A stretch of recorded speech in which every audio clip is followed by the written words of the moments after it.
What's going on in here? Nothing. Looks like you guys are having some kind of a party. Yeah, well, I like to party too. You do? Really? But I don't party like you guys. How do you party? I party like this here. Show us. Show us. You know what this is? This is the overdose.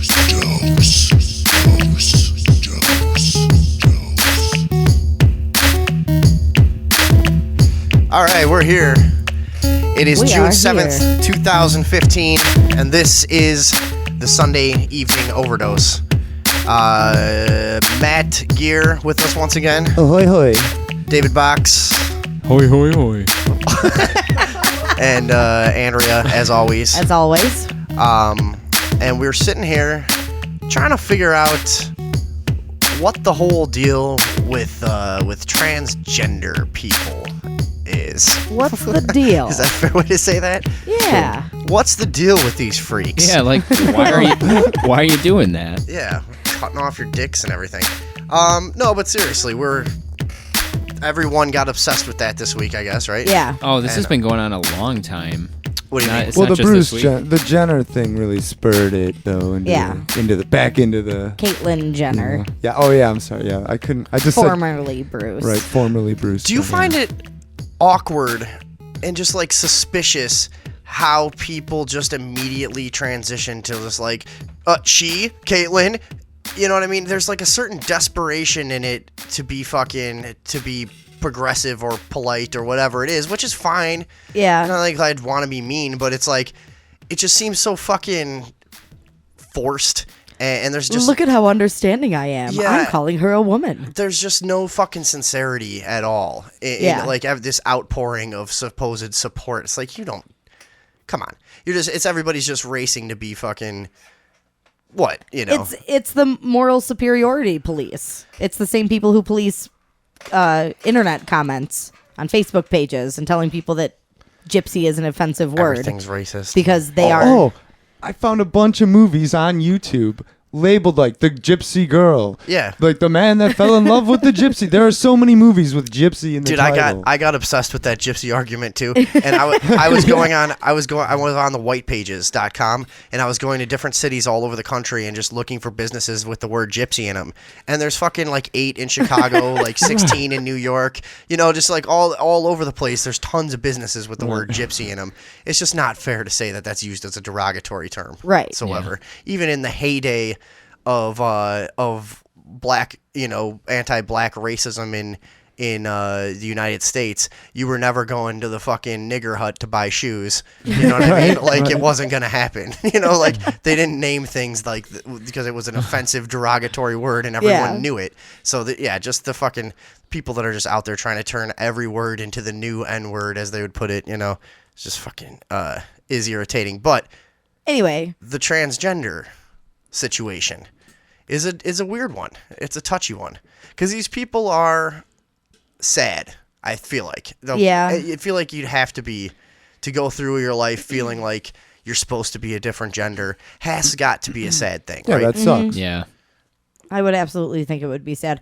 But I don't know. I have really mixed feelings on it because, okay, so I know, like, when they had the 2 twins that were raised, one was a boy, but his wiener accidentally got cut off, so they raised him as a girl, but he still wanted to be a boy anyway, even though they taught him he was a girl and he should like girl things. Oh, yeah, I remember this.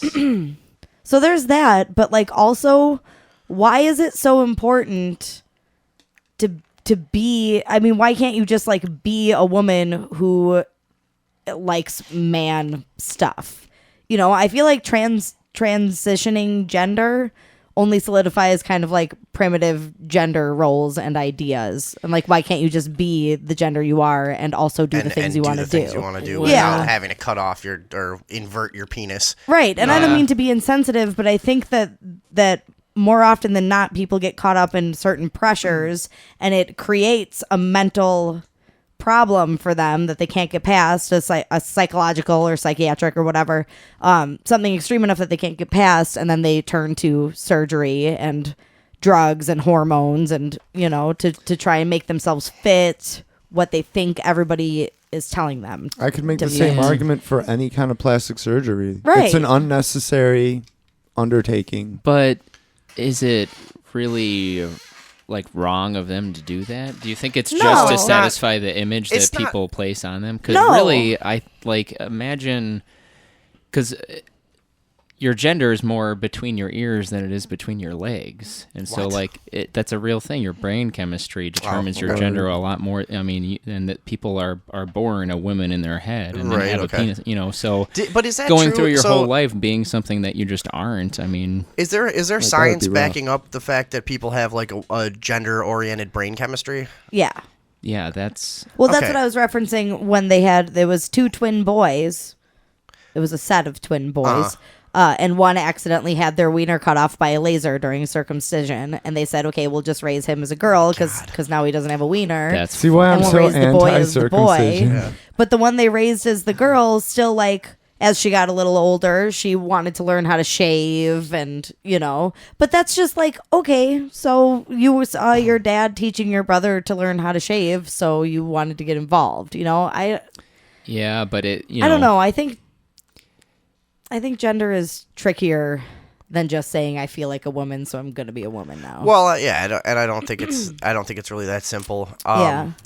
On a more visceral level, could you ever find yourself attracted to someone who had transitioned? See, as would just be open-minded as creepy. I am, I'm just like, no, I can't fuck a freak. I'm sorry. And especially like an Olympic athlete, do you have any idea how like strong that guy's like hands and forearms must be? It's not feminine. Yeah, it would be strange. The smell wouldn't be right. Right. See, you and know? that's It's another like- thing. They transition because they feel like women, but then they're not. They're still masculine, Yeah. usually. Some things you just can't fix. Yeah. Yeah. It really sucks. I mean, like it's creepy, and I don't like if it walked up on me, I'd be like, whoa, shit. But at the same time, but at the same time, I It can't blame meaning, them for taking the avenues that are available to them to make themselves happy. And Yeah, no, and I agree don't, with that. I don't want to misrepresent the way I feel. I have no problem with people transitioning gender. I just wonder how many external factors contribute more than internal factors. I mean, even regular girls have enough pressure on them to fit a certain thing. So what's it like to be a girl who's got a dick and is a guy? And then you're like, well, I'm going to turn into a woman and be what I was finally supposed to be. And then I'll be, dealing with those pressures in a completely different way But because what is with the? I'm sorry to cut you off, but this is what's really bugging me about this whole thing. What is with the manic response from the public of just going, "Oh my God, so beautiful! Oh, I can't believe it!" Oh, and the actress that gets compared to the new female Bruce Jenner. What's his name? Caitlyn. Caitlyn. Everyone's calling her Jessica Lange. Yeah, and she's like, "Oh, it's a flattering comparison. Thank you." Like, no, you guys. What is everyone? I don't think Jenner looks all that good. No, and plus, Yeah. it's like just be, and if you do, it's not like it's a beautiful woman. No one, it's like it's not really a beautiful lady, right? You know what I mean? If Yeah. you can say, okay, hey, looks pretty good for a fucking guy that used to be Who on, had his on a, wiener on a turned Wheaties inside box. I He's a might not fucking look twice on a train or some shit. very masculine guy, and Yeah. and so all right. Good job, I guess, But what is the manic response from the public? You know what I mean? Of Yeah. just everyone thinking they need to go overboard with this praise. It might just be that. Sorry to cut you off. No, that's it. It's just It might just drives be me that nuts. the shit isn't developed enough yet, and mankind isn't used to it yet. So people are struggling to find a way to have it be normal and have it be part of their dialogue, and everyone just really wants to be politically correct. And all that It's stuff. also it's like choosing a side of an argument that they think is going to happen. Yeah. Just like Yeah. I need to get it out ahead on this and be And then overcompensating. I'm on this side. Yeah. And not only that, it's like it's one of those things where you have to take a stance. Like people are, Right. it's being shoved in your face so much. It's like, pick a side right now. And, I'm on the right side of You know, history. when this kind of shit happens, it's like there's a big line drawn in the sand. It's like, all right, people divide yourselves and yell at each other. I just wonder what they're distracting us That's from. a good way to put it, yeah. I wonder what they're really distracting us Oh from my with God. it, though. We don't need to be distracted Maybe anymore. that there's We're all fucking this done. oil being poured into the oceans, like by BP right now. They also lied to the FBI about that like still how going much. on? Yeah, I'm sure this is what this is a distraction from, because otherwise we'd all be in an uproar that they're killing the oceans or something. Well, we should have been in an uproar fucking years ago about that. It was so obvious that whole thing was planned ahead of time, and they bought that Halliburton bought that Boots and Coots cleanup company, a couple months before they drilled into this area in the Gulf where they had previously tested and been told by whatever, I forget, some agency that approves if you can drill or not, said, no, this is way too shaky, you can't drill here. So they went some other like legal route and drilled like just nearby and got approval some other way. And they knew it was going to happen. Yeah. There's a lot to that case. They're also testing fucking that Cynthia. It's like a synthetic organism that eats oil and eats oil and produces carbon dioxide to increase the pressure in the well. And it was developed by that synthetic genomics company. Believe me, I was a detective on this case. That shit, we should have been rioting. Right. years ago. Nothing will go wrong with that. The blue plague that happened in the Gulf after that, hundreds and hundreds of people are going to doctors with all these weird fucking ailments, Yeah. and doctors are going, we don't know what this is, and it's all people who had contact with Gulf water and stuff, and there's a bunch of YouTube pages to this day. Go look up the blue plague and watch people posting their video blog of them dying without any help. It's fucking horrible. Ugh. Dude, that whole thing, people don't, and it just went away. People don't talk about it anymore.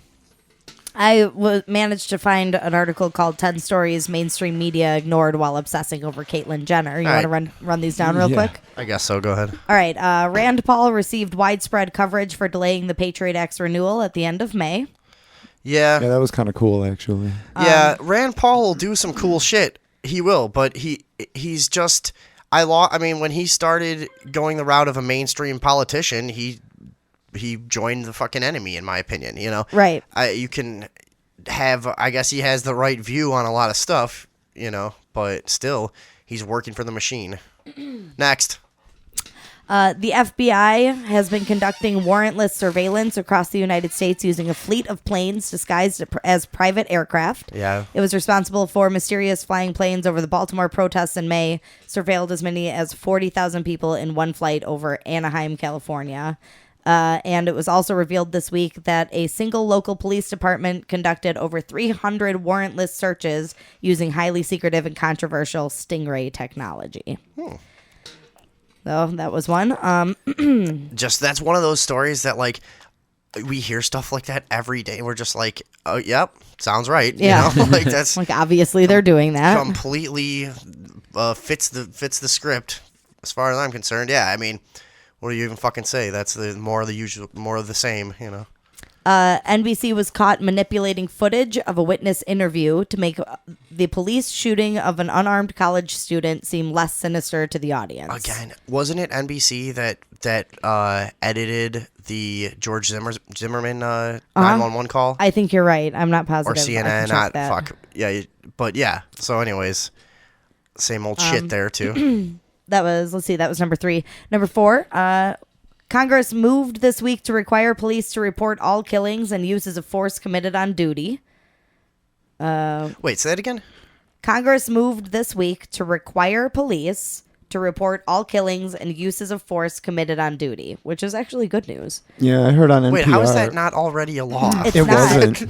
What fucked the fuck? There has previously been no Hold on, wait. requirement, Go ahead, sorry. and only 750 out of 17,000 police departments voluntarily report such data.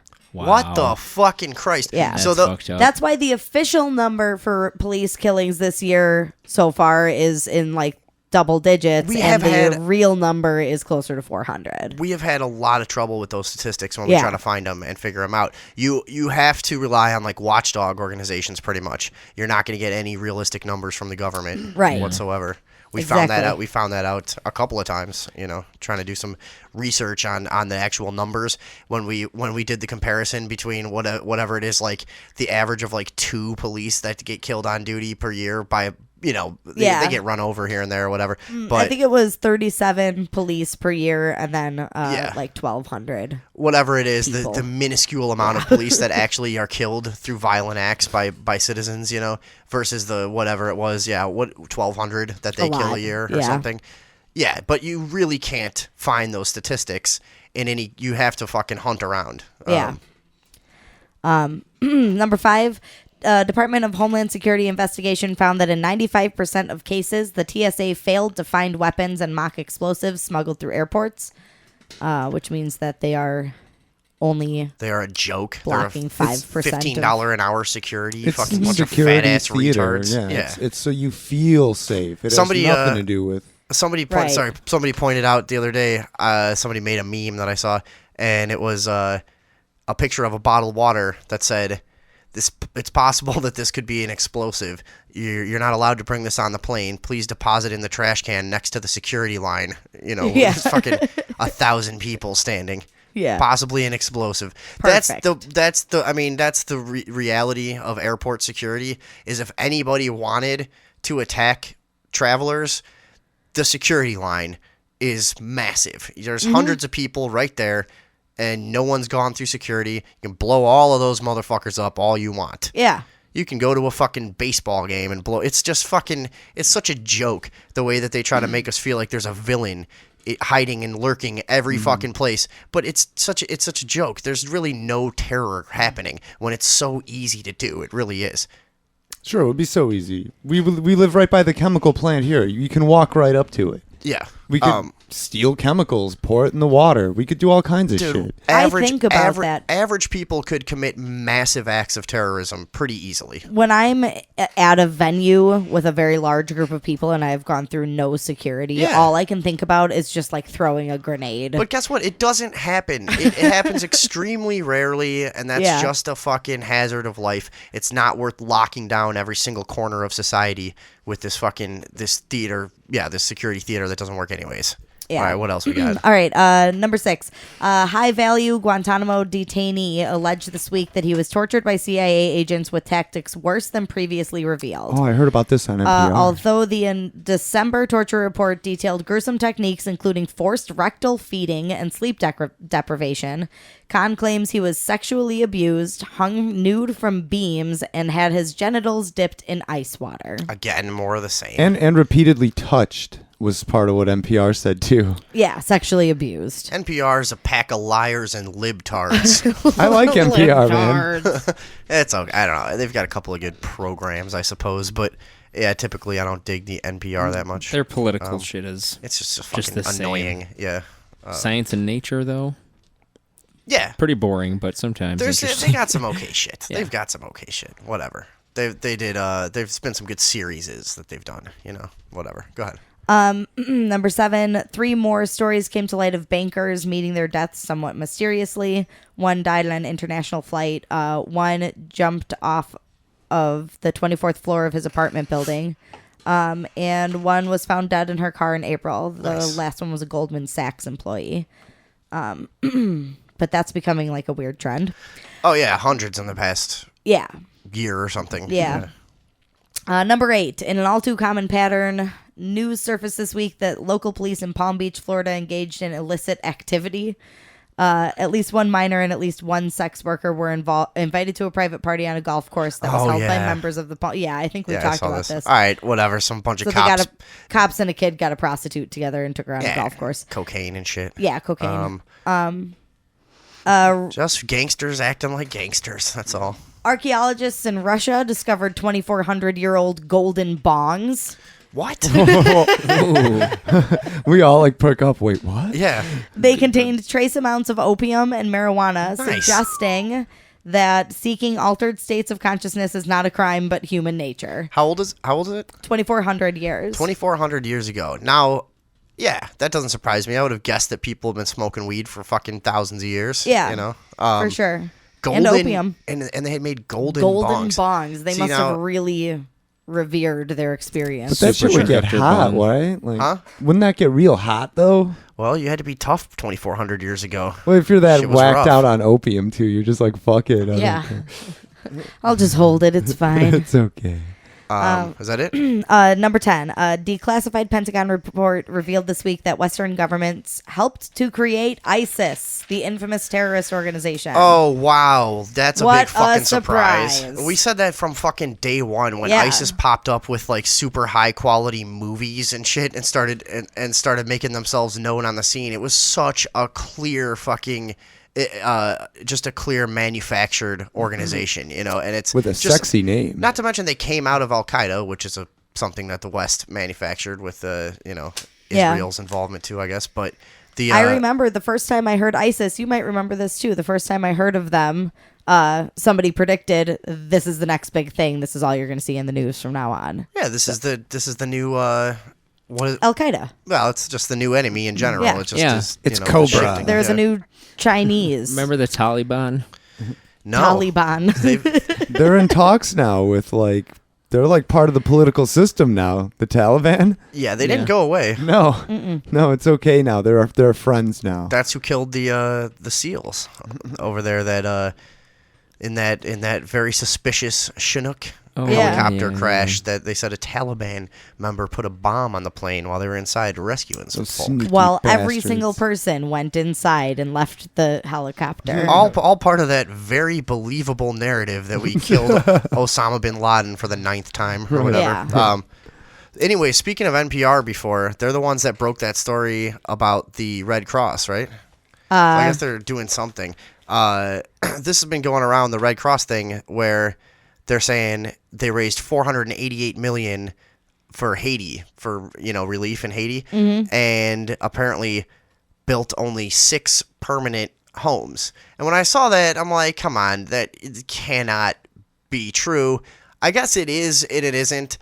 The Red Cross responded and said, look, we're not taking all the money to just build new homes everywhere. A lot of this money is going to repair existing homes, retrofit existing homes, Create infrastructure. teach people to build new homes on their own, teach people to fix their stuff. Yeah, there's a lot to this, which seems fair enough, But it's another one of these organizations where you go, okay, why does the CEO is named Gail McGovern? Why does this guy need to make $600,000 a year? It's an interesting point because business people are going to say, well, how do you get a qualified professional to fucking manage the things that this guy has to manage on a high level with an organization that huge? How do you expect to get someone that qualified for less than that amount of money? Is that fair? I don't know. Well, I'd be like, what are his qualifications? Well, I don't really know, but I'm just saying in general, is it fair for somebody that works for a charity to make a pretty hefty salary like that just because they're qualified to run something that big? Yeah. Does that necessarily make it hypocritical, or I think it just makes him the top tier beggar. He's just the fanciest dude on the corner begging for change. Pyramid scheme. So that's how you guys feel, huh? No, Sorta. that's not how I feel. I think that if you're going to have a charitable organization, it should be dedicated to. I mean, I live just fine, and I earn $35,000 a year. Okay. Why the fuck do you need $600,000 a year plus Right. expenses? The American Red Cross That's- pays that- the CEO over $600,000 a year plus expenses. That's just too much money. It's too much. It's an of unreasonable fucking amount of money. money to claim that you are charitable. Yeah. That's how I see it. But most large charities are run like large businesses, which is why those That's what I'm people saying. take that money. Can you expect to do it any other way? You know what I mean? You get the guy who's willing to do it for 30 grand. Does the whole fucking thing fall apart? Well, let's Is see. it just smarter the same way it's smarter to hire somebody who's really good at anything you're doing? You know what I mean? Like a lot of stuff that you have to compromise on what you can afford ends up not being as good and not running as well. the So where's Salvation the line? Army. Hold on, because I have something to disprove you. Okay. Because the Salvation Army, the commissioner who is in charge of the Salvation Army receives a salary of $13,000 per year plus housing. He manages a $2 billion organization, and 96% of the donated dollars go to the cause. Word. So that is... Salvation Army is like as big as Goodwill. Ah, fuck. Our stream just went down. Oh. God damn it. Because of the weather? No. I don't know. It's this fucking computer. This fucking computer just crashed. All right, we'll get it back up, whatever. right. But keep going.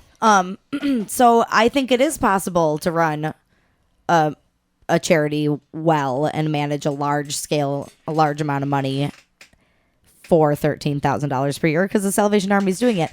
Now, people have a problem with them because they operate kind of religiously and they're, anti-gay. People have said, I'm not going to shop there because they hate gays. I've had that conversation with Yeah. people before. They're like, we're not shopping there. We're boycotting that place. They don't support. And it's not they hate.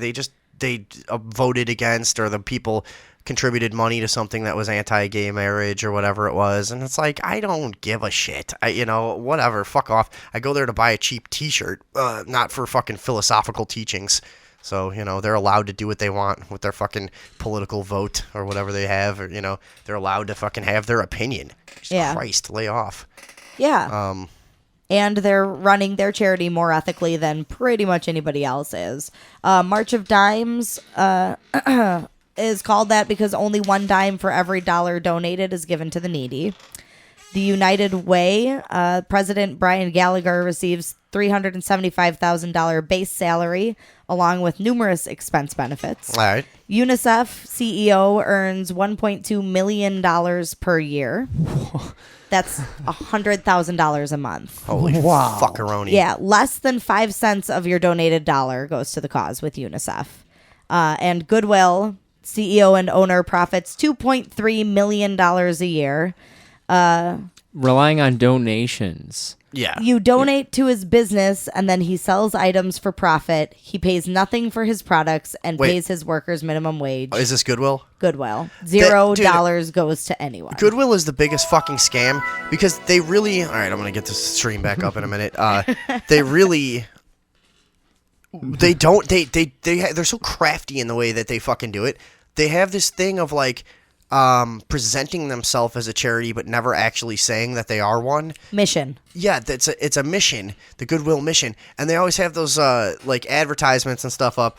Oh, thank you for supporting Goodwill. If you didn't support Goodwill, I wouldn't have gotten this job, and I'm a fucking stupid retard or something.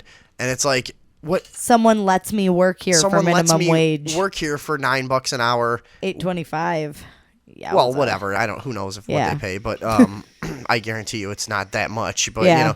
they let me work here for this pittance, and they really drive it in. And you see people pulling up all day long, just donating their whole garage worth of stuff. Just like thinking that they're doing something for a good cause. It's just a business. There's no Yeah. charity, right? No Wait, charity they'll whatsoever. just take the shit that's in your garage? Sure. Anything you got, David Box. Do you have to pay them to take all the shit that's in your garage? You have to transport it to them. Oh, that's not a big deal. They'll fucking take that shit. No, but it's worth it's worth pointing out though that they really do rely on you thinking they're a charity. Somewhere in the back of your mind, you just think of Goodwill as a charity. Yeah. That's why they drive it in. That's why when you check out at the Goodwill, what a genius they operation. give you your change back and they say thank you for supporting the Goodwill mission. They Right. say it every single time. Yeah. Their act of charity is Yeah, we giving you all a place we to all put all shop of your there shit. constantly. Yeah. Have you guys Sorry, I noticed cut you that off. CVS and like Walgreens think that they're like hospitals now, and they're like, "Be well," when you buy. And they're always something there? recommending Do you they say shots. that? Yeah, they say "Be well." Everyone at my drugstores suck, so they never tell me to be well. The dude at our Walgreens is super creepy. Oh, I so like it when creepy. you go into CVS and they're like, "Did you get this?" There's like signs up, like, "Did you get this kind of fucking shot? We can give it to you right in the back here, no problem." Like, what is going on? So I mean, they think they're hospitals. This is now. not what a store used to be like. Use code word All right, vaccine. and the stream is back up. Come on, Code I'm word All right, vaccine. and the stream is back up. Code Come on, I'm word All right, vaccine. and the stream is Holy back shit. up. What's happening? That was kind of cool, though. It was kind of cool. That was Where weird. did we just go? I I don't know what just happened. Hold on. Let me. What find it. happened to us, Kodos? All right, we're good. We're good now. You're feeding the stream into the stream. Yeah, I think we're good now. You're All right, crossing sorry the about streams. that. Sorry about that, Oh, everybody. We fuck. crossed streams. We crossed the streams. Rimshot. So where are we at? Before we lost the stream, we're talking about Red Cross and shit. Well, it was things that distracted us. It was things that we no, missed no, while no, we no. were We're on distracted. we're onto the Red Cross thing. Oh, okay. Yeah. Sorry. So, getting back to that, they had this response which seemed fair enough. Saying, "Hey, look, all this money wasn't supposed to build new houses." That's why that story was, what was it? NPR and ProPublica, I guess. Yeah. I don't know what that is, but give them credit. They're like, this all went to more complicated shit. We're fixing houses. We're taking care of towns. We're clean up stuff. We're paying people's rent while they're displaced. We're doing all kinds of shit with this money. You know what I mean? Yeah. Which seems realistic to me. Yeah. So I'm sure they are, but the overall ethics of the whole situation is questionable. The former chief of the Haitian shelter program, guy called Lee Malany or whatever, Malany. Mulaney. Lee Mulaney. He quit, saying that Red Cross officials, quote, had no idea how to spend the millions of dollars raised for housing in Haiti. Oh my God. So he walked away from the thing just in disgust, and he quit a pretty fucking good job. That was, I forget what, I looked up what he made. I forget, it was a couple $100,000 or something. Yeah. But he walked away from that just saying, like, this is ridiculous. They have no clue what they're fucking doing. So that's a guy from the inside. Well, I don't know what to believe. I imagine, and I also read that there was like a difficult communication breakdown because none of the Red Cross employees spoke French or Creole. Yeah, but that's just always a problem. Yeah. But that like slowed things down. They claim to have helped 4.5 million Haitians get back on their feet since the disaster. They said they housed like 132,000 people or something too. Yeah. So, I think the story, as is typical of NPR, is biased. Libtards. Yeah, the libtards. Those libtards. They are biased though. They are. They have a absolutely. pretty They are clear libtards. political agenda. And they're another. Whatever. It's probably also not bad that they're fucking going after giant charities like this. Right. So, Well, because watchdog organizations hate the Red Cross. Like, charity watchdogs will across the board say there's no fucking transparency and there's no accountability. It's not like the government where there's a law that they have to account for every dollar and do XYZ to prove to the public that it's being spent, even though the government doesn't do that. But there's nothing like that for a charity. Right. People give their money willingly, and after that, there's no customer to speak up and go, hey, we didn't get this or that. It's just sort of, hey, we'll do with it what we can. Yeah. And that's Yeah. the agreement. It's Just pretty trust loose. us. It's like just sort of this black hole situation is one of the the common thing that people call it is, like, they'll say it's a black hole of accountability. Yeah. I And saw that over and over. I'm not against charities or anything, but they do just kind of, like, you got that CEO who runs the thing making so much money, and it kind of just seems like it's a different kind of begging, and it happens at a banquet hall with auction items and all this other bullshit and bigwigs throwing money around, and really, you're the top tier beggar, and you're sprinkling your dust on the people who are constantly shat on that you use to justify running this huge business, Right.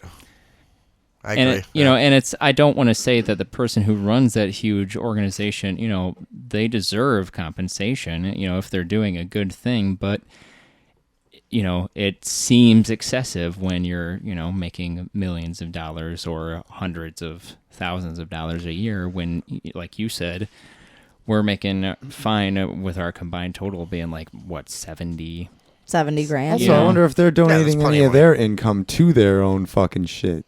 Like, do they reinvest They some of probably- their money? I doubt it. I'm sure that they do as Yeah. as a PR thing. Yeah. They must. And these people that's not their only source of income. It's not like, Right. These people have passive income with all of their, like, all kinds of shit going on. You think know? so? That's not his only gig. Totally. I mean, besides the investments that he has and things that like that, I mean, he's making money elsewhere for sure. All of them, Okay, yeah. I guess that's how naive I am. I would think that somebody making $600,000 would just kind of fucking kick back at that point. Yeah. you know. Yeah, well, no, I mean they Seems have. like enough. There are people who are hired to invest their money properly, and there's algorithms with risk stuff involved, and they're making money all over the place. So I got this thing. Sorry, I was going back to this article from CNN though about this the Red Cross response. They declined repeatedly to disclose details on how exactly money was spent in Haiti and instead provided only broad categories of expenditures, despite a pledge by the CEO that our agency would lead the effort in transparency. And it was the tax filings. July 2010 to June 2014 shows no detailed expenditures for its numerous relief programs, including Haiti, but it does have all their salaries. That's how we got those numbers. What else did I want to say in here? Let's see. The Red Cross said it annually reports online how donor dollars are spent according to sector and 7 priorities. I don't know what the hell that means. Emergency relief, shelter, health, water and sanitation, livelihoods, disaster preparedness, and cholera prevention. Oh, yeah, there was also a giant fucking cholera outbreak. Oh, yeah. Like 9,000 people. So they're claiming they use 91 cents of every dollar for charity, but there's just literally zero proof. Yeah, there's nothing to back it up at all. Yeah. I was gonna say, so when you have an organization the size of the Red Cross, and when a simple Google search reveals how corrupt they are and how much money is being funneled to the people who are working at the Red Cross instead of the people who need the money, how do you change the public I mean, how do you get people to be aware of that? How do you get people to stop giving them their money then and demand something better? I don't know. I think we're going that way. I think just, I think we're going that way with the internet and shit, obviously. Yeah. It's just easier to find this stuff out. But what I was going to ask is how much bullshit should you put up with from a company that just does it? It wouldn't have to exist. Now, surely people are profiting off of it, but they are doing some aid. Right. Yeah. Where otherwise there might be none. Right. So how do you balance that whole thing? Well, with, I think that if that's the lever that they use, It is, but also, is it bad? That's what I'm saying. Like, if there's the only way that this organization is going to exist is for some fucking people to make a shitload of money off of it at the same time, I don't know. Don't you believe that without this organization, other people would step up and... Well, I'm sure there's also, and there's also something a lot this large can be replaced by many small things. Yeah, and that's, which are easier to hold accountable. It's true, and also I'm sure there's a lot of politics involved with an organization that gets that powerful to make sure that other organizations don't have the opportunity to get in there. Right. And they monopolize situations. So, yeah, I mean... All right, so fuck the Red Cross then? Yeah, I think so. I think we're over them. They're so over. What? You made your face like you were about to say something. I thought I heard somebody coming in. Oh, okay. No, yes, there's someone at your door, yes. Oh, is there? Who's out there? Hello? What are you doing? Jesus Christ, that was creepy. That was so scary. Fuck, dude, that might be the most. We were all gonna be murdered. That might be the most scared I've ever been on the show. He's just unfair. Like, who's out there? He's just peering in through the crack, not moving. Like, God damn it, dude. That's it. I didn't know that was going on. Alan's here. Me. Come on in, sit I down. just saw you guys looking all stupid. I thought it was going to be one of those murderers. So last week we did the interview with Melinda Tucker. Yes. Castellano. Yes. Yeah. And I just wanted to kind of go back to that for a second to say that we're going to stick with that story, and me and David Boxer are going to be working on a video about the cop that killed her brother, and we're also going to go after a little bit the prosecutors that refused to do anything about it. We're going to name names, and we're going to make something pretty cool for them to use to get the word out. Yeah. So stay tuned for that. You're gonna love to hate these fuckers. Yeah, this is a very hateable fucking. It's really is almost just like it's movie like in the kind of arrogant, corrupt nature of the new prosecutor telling her, regardless of how ridiculous this case is, I just can't overturn another DA's decision. It's improper etiquette. It's just boss hog fucking What's it bullshit gonna look corruption. like? You know. What will the people say? Yeah, exactly.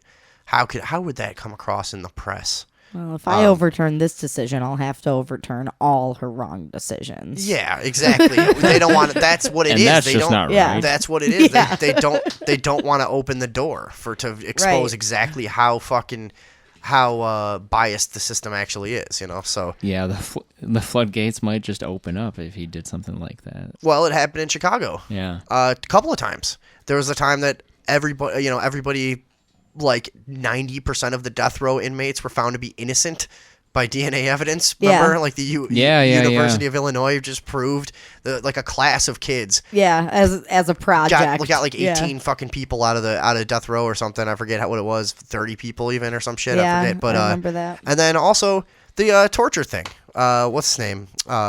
Burge. Burge. Yeah. That happened in the 70s and 80s. Oh yeah.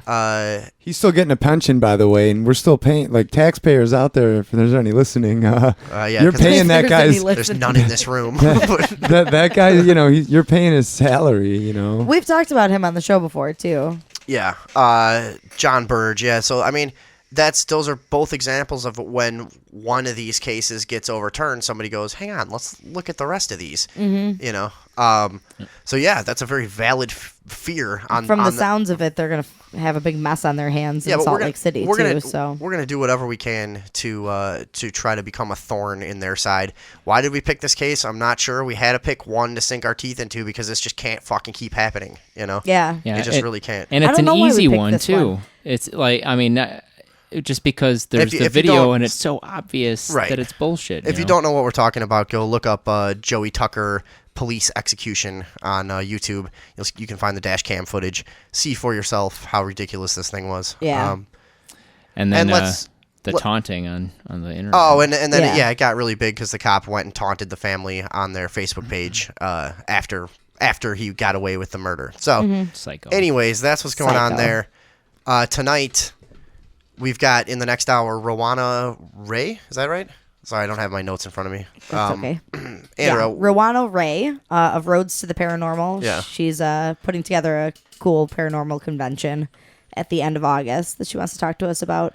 All right, so we're going to do that when we come back from the next break. But in the meantime, for the first time since 1865, 2 people have escaped from the maximum security prison up there in New York. What's the place called? Clinton Correctional Facility. Dude, the place has been around since 1865. 30-foot And walls. Holy Nobody fucking has shit. ever escaped the maximum security part of it Nobody's ever gotten out of there. in And, 150 years. dude, these guys just pulled a Shawshank. yeah, they- they nailed it. They literally drilled out of their fucking cell through a steel wall. I still don't understand. They haven't explained how They stole power tools. Right, but they haven't explained how because they had to have worked on it. So they must have had to bend the steel back so that they could put it back, work on it at night and then cover it back up or some shit. Well, they they haven't really let out how they actually pulled it off. But you've seen a picture of the pipe. They did the Shawshank thing. They got in the walls. They got to a giant steam pipe or whatever, and cut a giant hole in it. Cut a big hole in it and then escaped through there. Basically, though, somebody else had to be in on this. A couple other people had to be in on this. Something weird had to go on with this because the nature of what went on. Everyone would have heard. It's too ridiculous what they were doing. Yeah.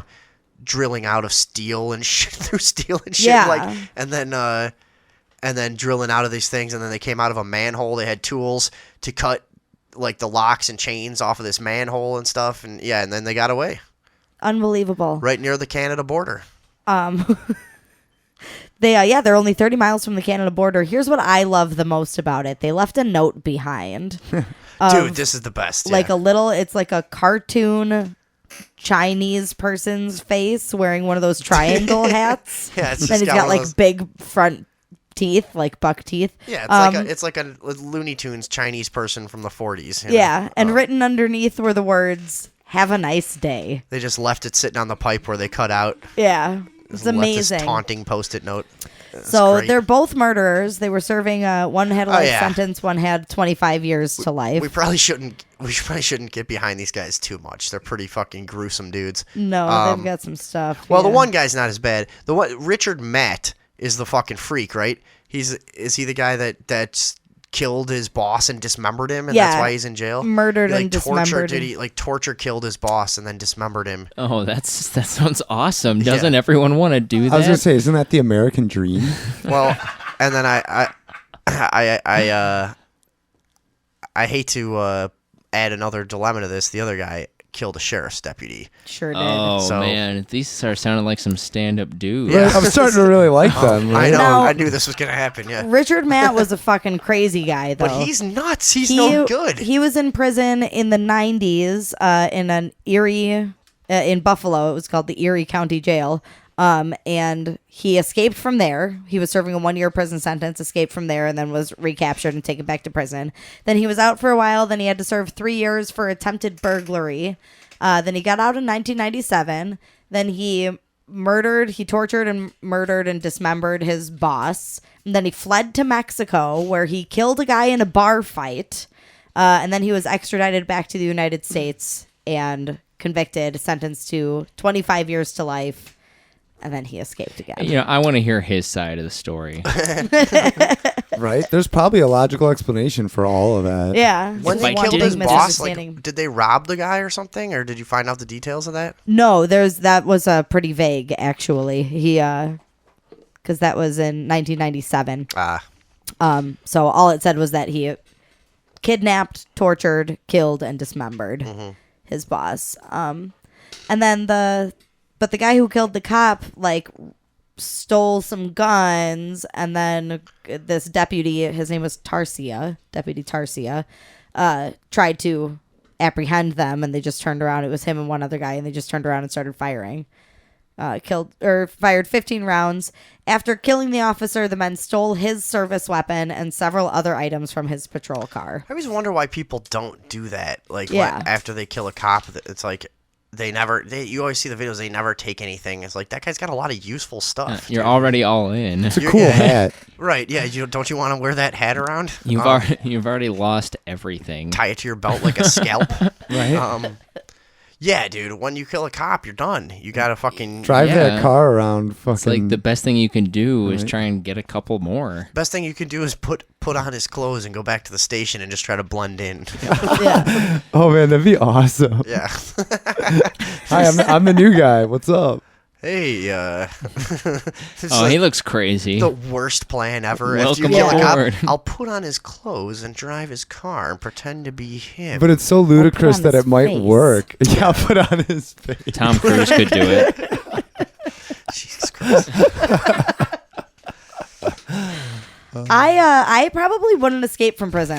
What about you guys? I would only try to do it if I was serving a life sentence with no chance of getting out at all. Oh yeah. Dude, I would escape if they put me there for a week. I would try to escape. I can't. Yeah, I've thought about that before. If I go to prison, I'm immediately trying to figure out how to escape. I'm just gonna assume that I'm one of the smartest people in there, and that I can figure something out. Yeah.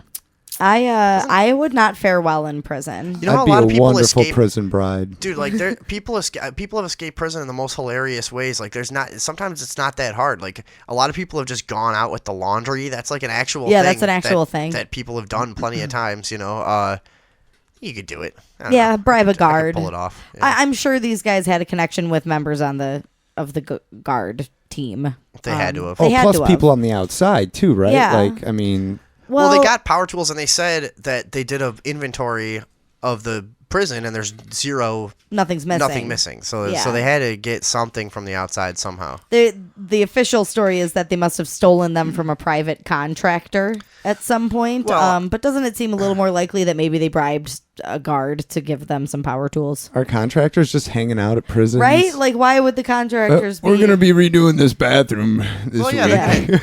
they're gonna have stuff to do once in a while. I'm sure they'll have people in to do work or whatever. Yeah. But you know, it's that. Then again, you know, they probably live somewhere nearby. They might have people, you know, that they know in common, and they might go, hey, maybe I bring an extra couple of these with me, and they get left in this room. Yeah. You know. But these guys are still at large. This only happened this morning. But the Canadian Border Patrol like upped their security in that area because they're 30 miles away. But who knows? They could be well into Canada by now. They're just riding their horses back and forth on the border in their stupid red outfits. They're going to dig up the gold they buried many years ago. Who, these inmates? Yeah. Yeah, there's a lot of ways into Canada that don't involve a border. I mean, if there's just massive like woods and shit separating, Yeah. like you walk right in. You know where else? Fuck. Bigfoot. Somebody found Bigfoot. Did you guys hear about this? No, Sorry, Andrea. I was trying to go for a transition. He was their and then my accomplice, words got maybe, stuck, right? so now I just want to talk about Bigfoot. I don't know if I buy this. Somebody claims to have found photos of a dead Bigfoot body in a river. However, this Bigfoot was wearing pants. Yeah, it's a person. It's a person. It's just a dead guy. Yeah. But they So claimed it was. there's- They claimed it was. Tell us the story. Come on. All right. Someone posted this on the internet saying that they were hiking. And let's see. I was contacted by a man in Oregon named Craig who had these pictures sent to his phone by his former brother-in-law who was out hunting with a friend in Grants Pass along the Illinois River a few years back. The two hunters were amazed by the size of the feet and the length of the leg bones. They thought at the time they might be a big human or maybe even a Bigfoot. They called the local game wardens who came up to inspect the find. The hunters said that within an hour or so, 2 black Suburbans pulled up and men confiscated the bones and told everyone that they never saw this. It didn't happen. Just forget about Oh, it. shut up. That They- didn't happen. They also confiscated their cell phones but didn't know they had already sent the pictures to Craig and other family members. No. No, it didn't happen. I'm going to post these pictures on the page for everybody. It's clearly a person, Yeah, it's a very obvious dead guy. Yeah, I mean, very I don't mind seeing a obviously dead guy. I mean- dead, decaying body Yeah. with pants on. Does have pretty Wait, long where feet are the though. pants? The pants are here. If this is like a portion of the leg. See the leg, the heel. Yeah, that's a This pretty right big here. foot though. It really is. Yeah, but this body, how long has this body been here? And who knows if that's just like flesh, is that all bone in there? Has the length of the foot become distorted as it decayed? You know what I mean? What's with everyone trying to make everything Bigfoot? We've been searching for Bigfoot forever. Everybody in the world looks for Bigfoot. Everybody on Earth has a Bigfoot in their culture. Don't they? Isn't that like one of the most Yeah. common? The abominable Unprovable. snowman. The There's Yeti, all kinds. of shit. Yeah. Big feet are everywhere. This ain't a Bigfoot though. No, No. it's a dead body. Yeah, We it just have looks like a- a dead man. Yeah. This ain't Okay, a well, Bigfoot though. What about UFOs though? All Because right, I've let's got a do- pretty convincing UFO. let's do the this UFO. week, Ooh, too. yeah. There's a UFO stealing our water. Stealing it through a beam. Yeah, what the fuck is going on with this thing? This photo was taken actually by a pilot in an airplane that tried to have radio contact with this craft that he had spotted and got no response. So he snapped this photo. You can see there's like a lake with a tiny little speck floating above it, but when you zoom in, it's clearly saucer shaped. And then once you really look at it, you can see there's like a stripe, like a lighter colored stripe that comes from the object in the air and goes down into the lake. It looks like water being sucked up in a tube. It really is what it looks like. But I think it's always interesting when a pilot captures one of these, especially after he was so convinced by its legitimacy that he tried to make radio contact with it. Yeah, those are always the best. I think a lot of pilots are just like keep that pretty quiet. Yeah. How common it is to see fucking unknown aircraft, Is it just me, or does like having a pilot report it seem to increase its legitimacy? Well, but that's Absolutely. what that's what like a majority of UFO reportings are. I think is like pilots, police, people who are like doing some official job and taking reports of things. It's like the people act like it's just always just trailer park, weirdos and whoever just see making stuff up. There's tons of pilot reporting. Retired pilots write books about UFOs. It's pretty common, There's Yeah. it's all over the place. I think pilots generally, this might be an old thing, but I thought pilots kind of didn't get paid as much as you think, and they're all like alcoholics and overworked and Hallucinating paying UFOs. paying off all kinds of crazy debt from learning how to fly and shit like that. Right. Here, I don't know if that's still true, It's but not like that expensive. there are pilot heroes and stuff like that who have tried to like bring shit like that to the surface, and then they get shut up. Yeah. I don't know. I'll look into it. But I posted a link on the page for you guys. Here's in this video. I'm not going to play the video because it's just a guy talking about this picture that you have already seen. But he does change like the contrast on the picture to make the beam a little bit easier to see. I don't know if you guys can see that on the monitor or not. But it is really clearly there, and it does really appear to be going right into the water. So I don't know why they need to be stealing our water. Somebody pointed out that this lake has a much lower water level than it usually would. However, it's in California, and they're experiencing Right. So that would make an sense. incredible drought. Maybe they're So- giving us water. Yeah, how do you know it Oh. wasn't putting water into the lake? I like that. I'm sure that's what they were doing. Oh, thanks, aliens. Yeah, dude. All right. Well, that's a cool picture. All right, Anyways. well, UFOs. Is that all we had for UFOs today? Yeah, we just had the one. It's a good one, though. Yeah, it's a good one. How do people find that? Lake what? It's called Scott's Flat Lake. Scott's Flat It's Lake. in Nevada County, California. There's your UFO for the day. UFO. Have we? There's not been much going on. We should do one thing. Can you find in the break? Let's see if there's any updates on that.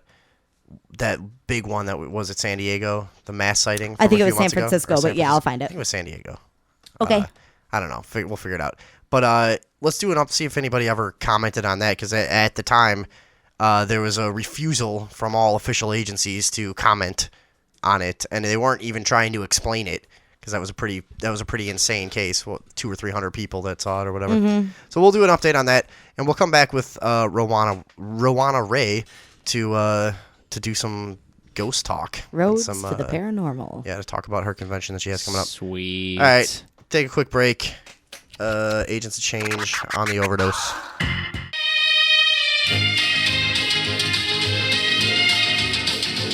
All right. We are back on the Overdose. Thank you very much for joining us. We didn't test the phone, so let's really hope this works. On the line already, we've got Rowana Ray. Andrea, why don't you give her a nice little intro?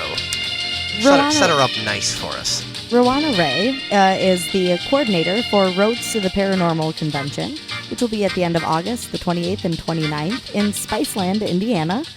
And she has some really cool views on spirituality and paranormal events, and I'm putting her info on the page for everybody right now. Wow, slick intro there. Let's bring her on. Rowana, are you there? Hi, everyone. Hello, how are Hello. you? Hi. I'm fine now. It'll take me a minute to adjust to this echo. Oh, are you getting an echo? Uh-oh. Uh-oh. I think I I'm can fix that. I'm good now. Oh, okay, Yeah, cool. there we go. There we go. All right. All right, that was easy. Thanks for being on the show. Glad to have you here. Your Well, event... thank you for asking. Yeah, no problem. Your event, Roads to the Paranormal, is coming up soon.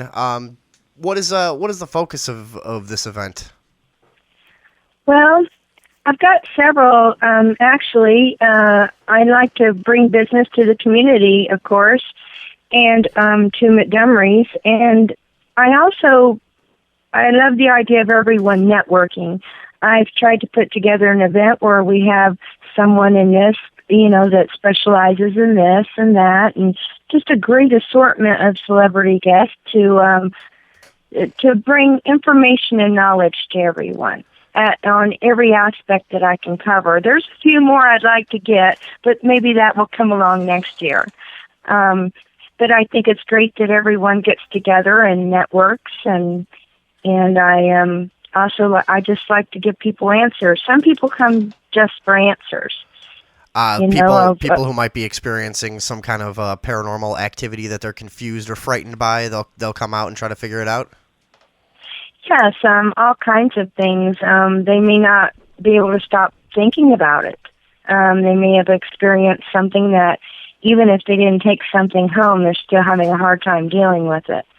So there's all kinds of aspects, and so I've asked Deacon Christina Rake and Bill Bean to be at the event to give people those answers. And then I Could you have tell us about that? Like, give Kat us an Young example. and Tess Hughes that do healing that can work along that line of helping someone. And they've also been known to help people with physical healing as well.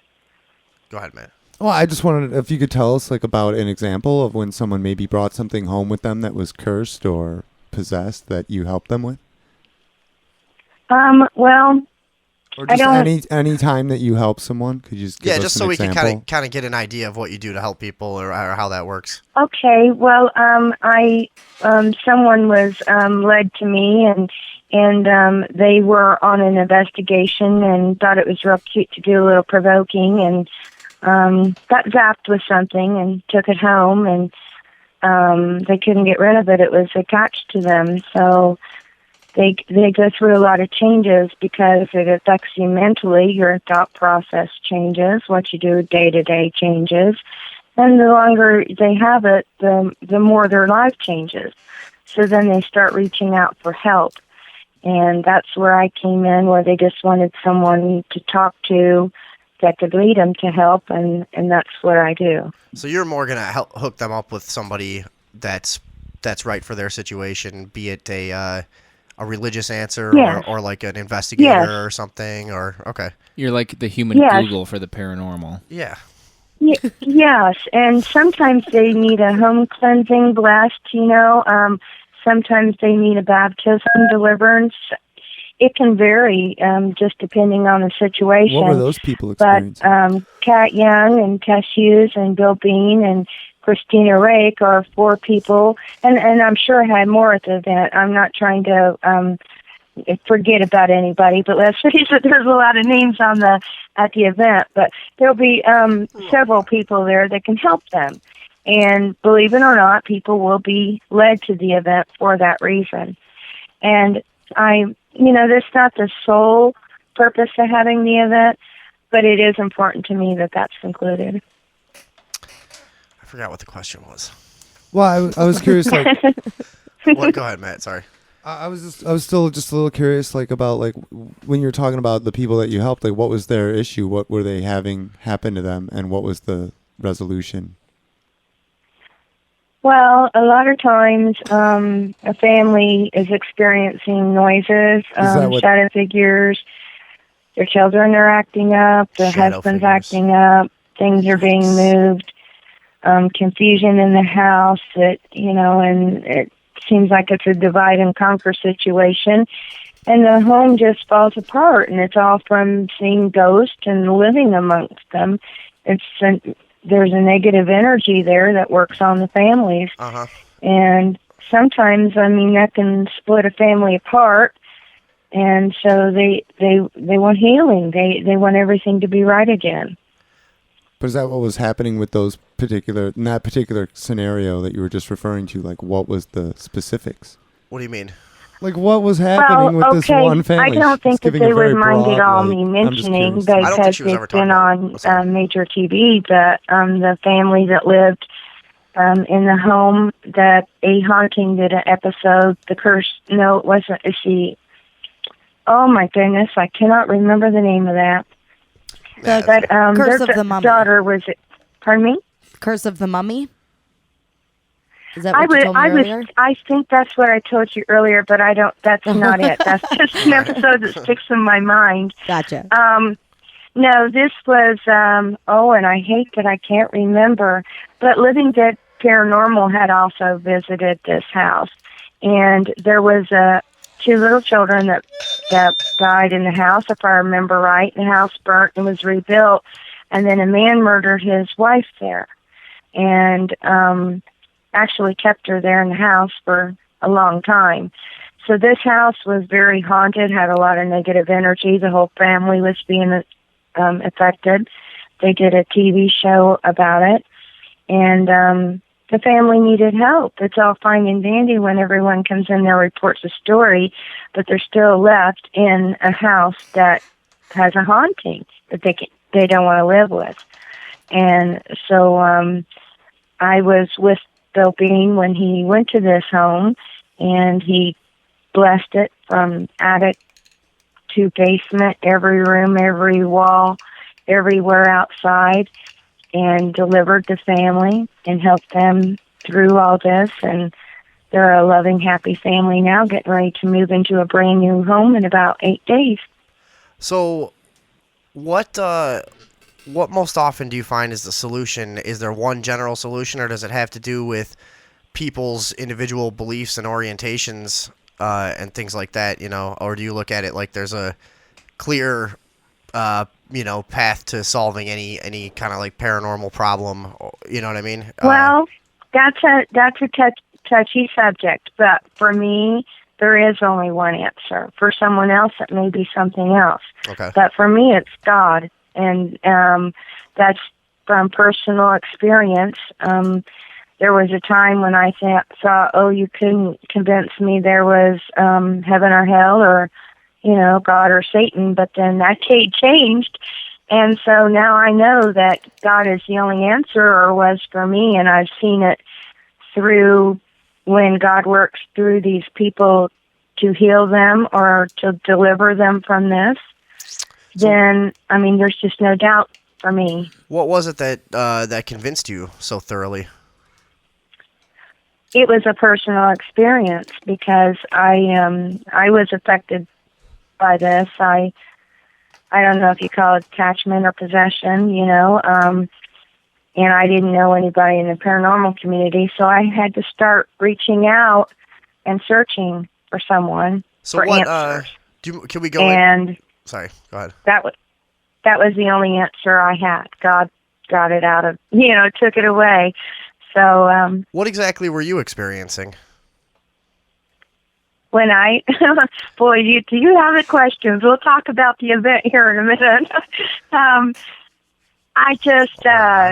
It just changes your outlook on things because, it just does. When you have everybody, I assume, experiences something different. The thing I had was feeding me answers and knowledge and visions and so forth. It was just really, it was too much info for me. So can we just get like a little kind of description of what exactly you're talking about? You feel like you were affected by some dark energy, or how would you put it?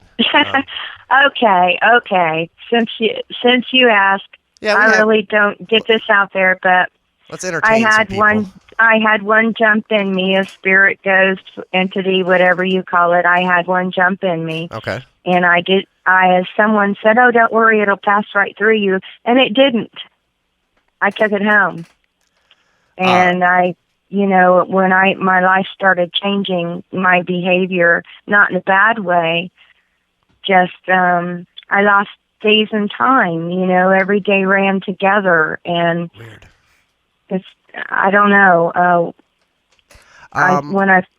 So I thought it was. I don't know. I thought it was interesting. You said it was feeding you knowledge, or how did you put it? Yes. I'm sorry.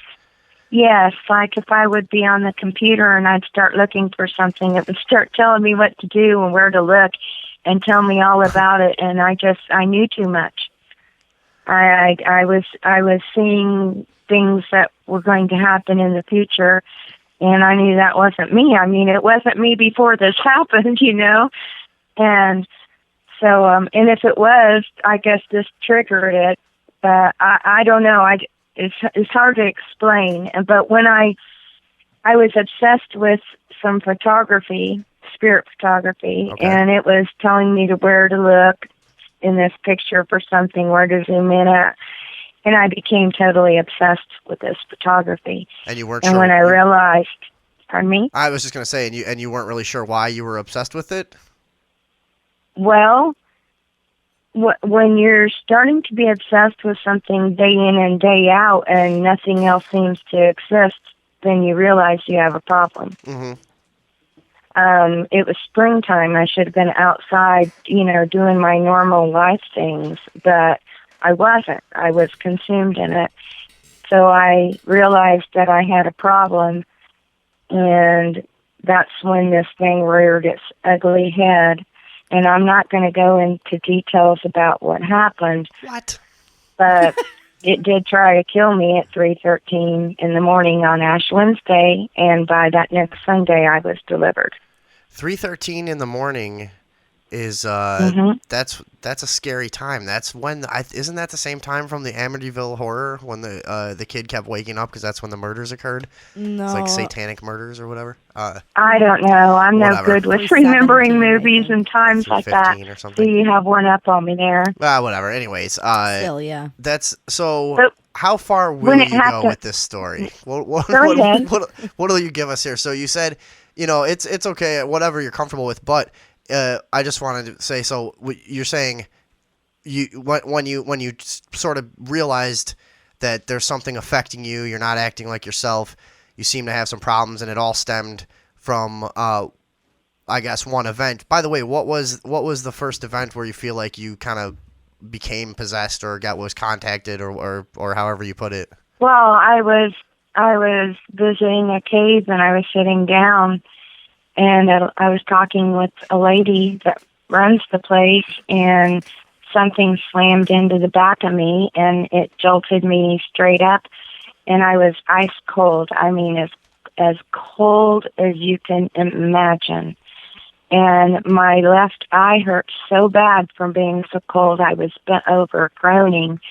And she said, "Don't worry, you'll warm up in a few minutes. It'll pass." And a few minutes later, it did warm up. And then the ground started rumbling, and that scared me. I thought, I don't want to be in a cave in an earthquake, So I said, "Well, does that happen very often?" And she said, "What?" And I said, "The ground rumbling."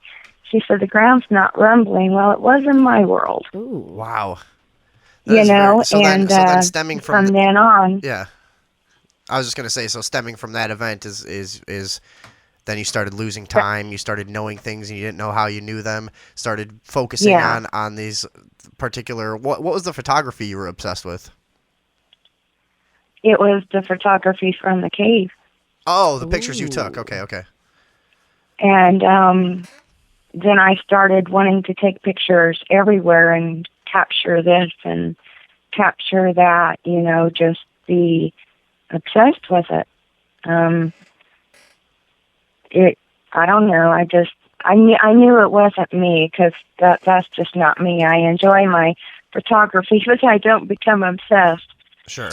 And so there's several events that happened. That I wrote a book, but I kind of decided not to publish it because I don't know. I started a different kind of book to explain what I've witnessed since I have been delivered, and when I've talked with families and traveled to their homes to try to help them. So I'm writing that book right now. It doesn't have a title yet. But that's about it. When I had my attachment, or whatever you want to call it, and realized I had a problem, I didn't have any answers. And that's not like me. There's an answer for everything. So I didn't know anything about paranormal. Not a thing. I was raised with there's no such thing as ghosts. I didn't have satellite TV, so I had never watched Ghost Adventures. And nothing like that. So I had to start searching out for answers. And I got to thinking, I bet there's somebody else like that too. I bet somebody else, and even might even be into the paranormal community just a little, may need answers. Sure. And so that's another reason why I like to have healers and ministers and people that can answer those questions, or at least guide them in the right direction. So it sounds like you had a very real experience and you were profoundly affected by it, and so this has really become your passion. That's interesting. Could you said you were delivered on Sunday? Could you kind of elaborate on that and what that means? Well, on Ash Wednesday, when all that happened, at the very moment when this thing was trying to take my life, I looked over at the clock and I saw 3:13. And in my head, at a desperate cry, I said, "Jesus, help me." And when I did, everything stopped. all this, what this thing was doing, and I won't go into that now. And it stopped just like that. And that was confirmation for me that if there can be a devil, there's God. You know, everything in the world, there's an opposite. And it's like, whoa, where have I been all this time? Okay. Let me the put next morning, go ahead. I was just going to put it this way.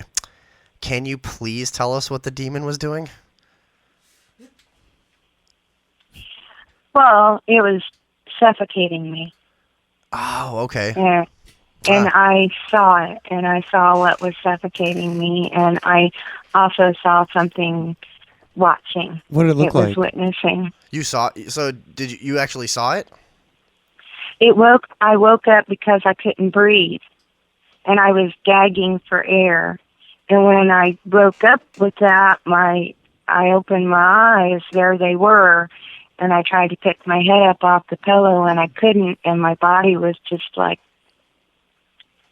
I just scared paralysis, I guess you'd call it. Sure. It wasn't that holding me down. I was just scared, and I kept choking for my breath, and I picked my head up, and everything stayed over my nose. My whole nose and mouth was covered, and it was pushing up against it, and I was gasping for air, and at that moment, that's when I said, Jesus, help me. See, what you're describing sounds like it could, like, also what people describe when they say they were attacked by a succubus, and it also sounds like what people describe when they say that they were abducted by aliens or a jinn. or a jinn. Yeah, it sounds like a lot of stuff. It's different cultures all That's have what I'm saying. different. It's an interpretation of the same experience, right? That we've talked about this type of thing a lot on the show for sure. Yeah. So, and you're saying that your acceptance of God is what sort of carried you out of that? Oh, without a doubt, it was like a light switch for me. But see, just like I didn't understand the paranormal aspect, I also didn't understand the spiritual aspect. I know that something in me had me cry out for Jesus to help, and I know that it stopped instantly. So now I had to be on a path to find that. How do I get that? Well, where is that? I need to understand it more. So the next morning, I called a couple Catholic churches. I was baptized Catholic, but I haven't been going to church. I didn't find that God connection. Could that be why that's where you went, though? Pardon me? Couldn't that be why that's where your mind, like I would think that you're like thinking about Jesus and all that stuff would just be a positive, like anything positive that someone focused on could be that. And then like I agree. I mean, Jesus is love and it's positive and everything, yes. But I mean, I'm saying like I could focus on living a good life. I just hadn't accepted it. Yeah, okay. Well, but anyways, in her, I'm just saying that, it still goes back to what I was saying before about interpretation. Sure, yeah. Yeah. I'm curious. No, it's okay. I mean, we don't really have. We don't have to keep kind of rehashing that. It's a fair point, though. Right. Yeah. Well, I'm just kind of curious how. So God is the creator of all things. So and just how do you separate the demon or the experience that you have from God, who is there in every moment? And Jesus, ask a fucking big enough question. No. I'm sorry. No, but we're talking about the paranormal, and these things come into play. How is it different for me? How do I separate that? When I was delivered, I walked into a church and submitted myself. I don't know how to get this. I don't know what I'm supposed to do, but I know that you just saved me last night. Right, but I felt this thing come out of me. But right, sure, right, but okay. I guess the thing that was bothering you, or the demon, or whatever you want to call it, because it's a thing, it was created by God. So how? Well, like so how, was Satan. Right. Yeah. That's what I'm. So how is it easy to accept God because He saved you when you sort of know that the things that were upsetting you and possessing you never would have existed had it not been for God's design. Yeah, but if you believe in like the Christian God, nothing would exist without his design. So Right, that's what I'm saying. So you need to like if you're gonna, whether there's just a main man, Satan, okay, or whether there's a million little demons and entities roaming the earth, makes no difference. It all boils down to free will. I have a choice. I can embrace the dark or I can embrace the light. I'm down with that. Right. Yeah. But should you not embrace both as they are both creations of God? Oh, come on. No, I don't need to. It's a large I don't question. need to. Yeah. Well, This is like that's like an I hour might have to theological deal with debate, it in like- life, but I will never embrace the darkness. I It's think negativity, sadness, sickness. yeah, where are you going with this, David Box? No, I'm not trying. I'm just curious how do you separate those two when they all come from the same thing? Okay, I think it's clarity, because when you are delivered, you do have clarity. You see this for that. You know, you just know. You just know. Okay, and I'm not. You Yeah. know, I'm just curious because you No, know, that's fine. we're- The you know- questions are fine. Yeah, I think it's just. I think that one is pretty huge. That's a subject. yeah, of like we could go on and on about thousands that, but of years of you know, debate. You know. whenever God comes into play in these paranormal questions, it's you know, I kind of want to Well, see but- how the evil works in because So we you know, we try to figure this stuff out because none of us are actively religious in a conventional sense, but we're all very open and interested in And the spiritual. experience and the journey and to learn about what works. Absolutely. To Yeah, learn about so what was works for other people. You know, Yeah, yeah. I think we're born curious, and with today's technology and with the investigations and the realization of what really is here, you know, yeah, we're all curious, and I think that's good. But I don't ghost investigate, and some people think that's odd. You know, here I am having a paranormal event. But I think paranormal investigations are important because it gives people answers.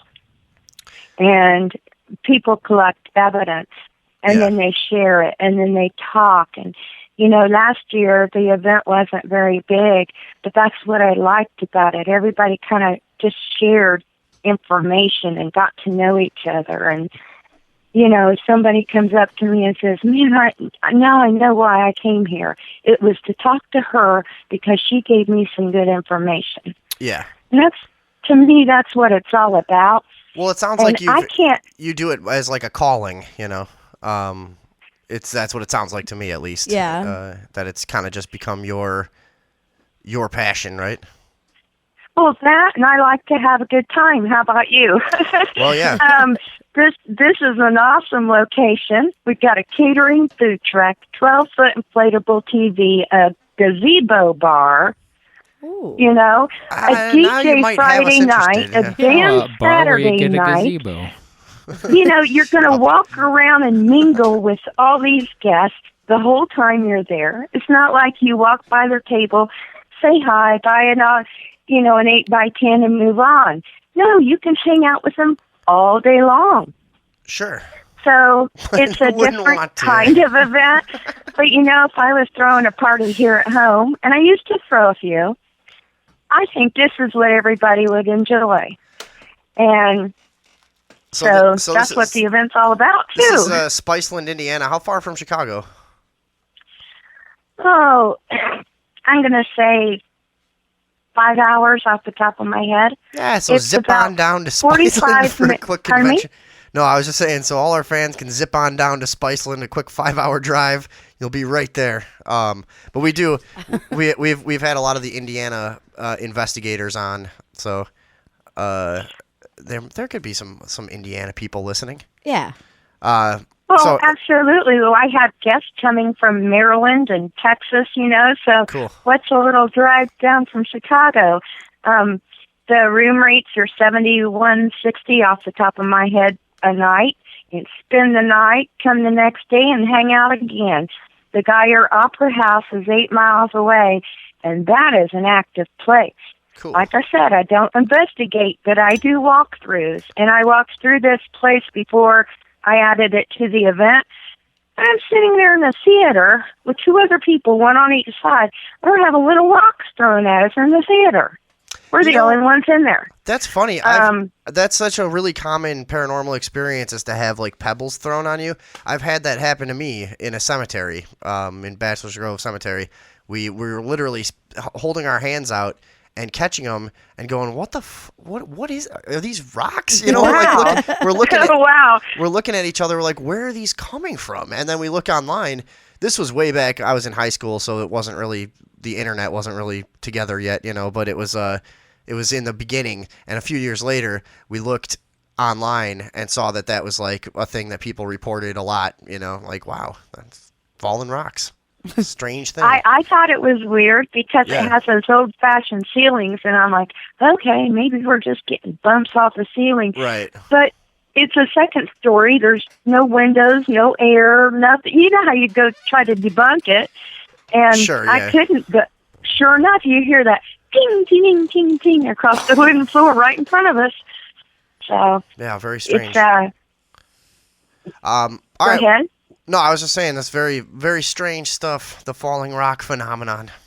Watch out for them. Yeah, you got to watch out for that one. Definitely.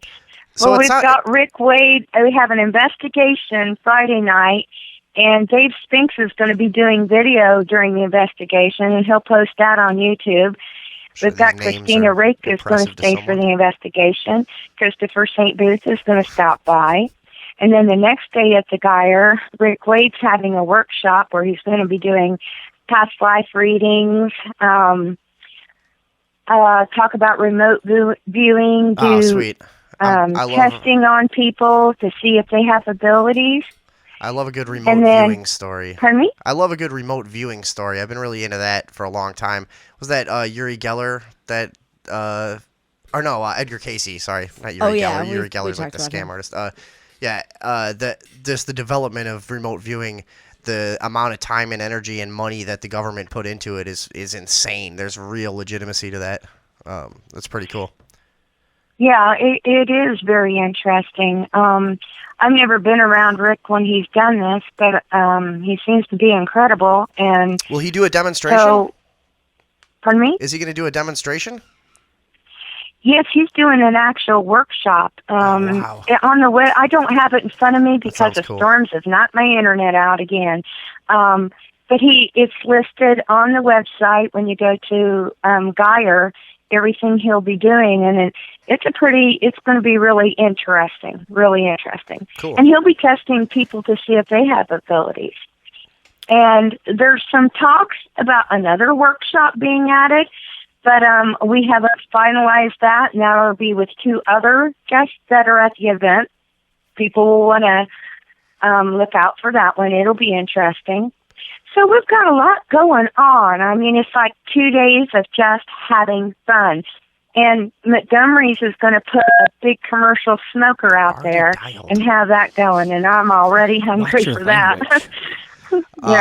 It'll be fun. All right. It sounds great. I hate to rush out of here, but we got ourselves behind schedule now, and we're gonna have to say goodbye to our new pal, Rowana. But thank you. We'll have you on for again. having me on. Yeah, your story was very interesting. Yeah, some interesting discussion, and the event sounds like it's gonna be really fun. Quick update. It's only 3.5 hours away from Chicago. Andrea, you want to do the awesome? Yeah. See, that's a good road trip. There you go. Cool. All right, so Andrea, give her a nice little outro. Make her feel good. All right, Rowana Ray of Roads to the Paranormal, which will be taking place this coming August 28th and 29th at Montgomery's Steakhouse in Spiceland, Indiana. Be there. Thank you. All right, we're doing a bunch of hand signals that aren't working. Anyways, I'm saying we got to end this. Okay. All right. Good night, everyone. Thank you again for being on. We'll talk to you soon.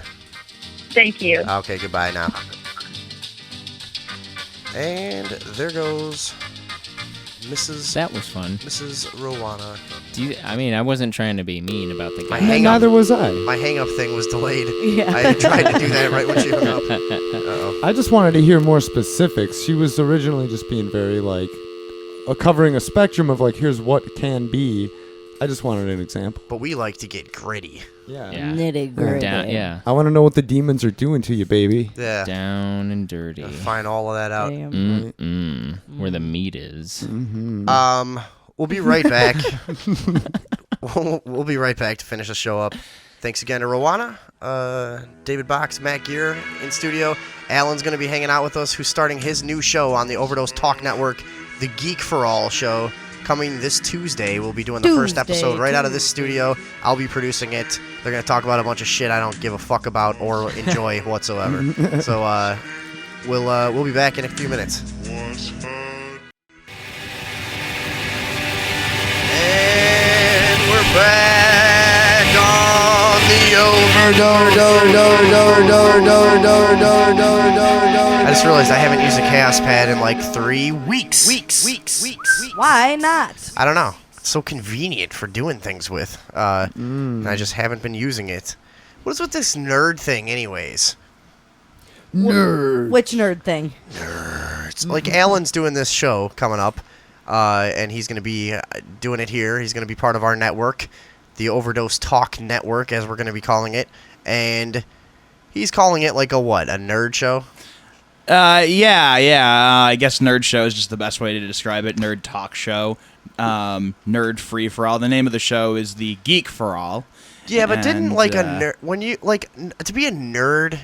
Didn't it, you have to be sort of like an outcast? Like now, like being a nerd is You have to cool, be smart. you know? And like, yeah, it's a weird time because like once upon a time, like you were like the weirdos in school and stuff, and like Yeah. if you had like a couple of friends that you could hang with, like you were in a good position as a nerd. But things have changed, and it's now like a mainstream thing, kind of.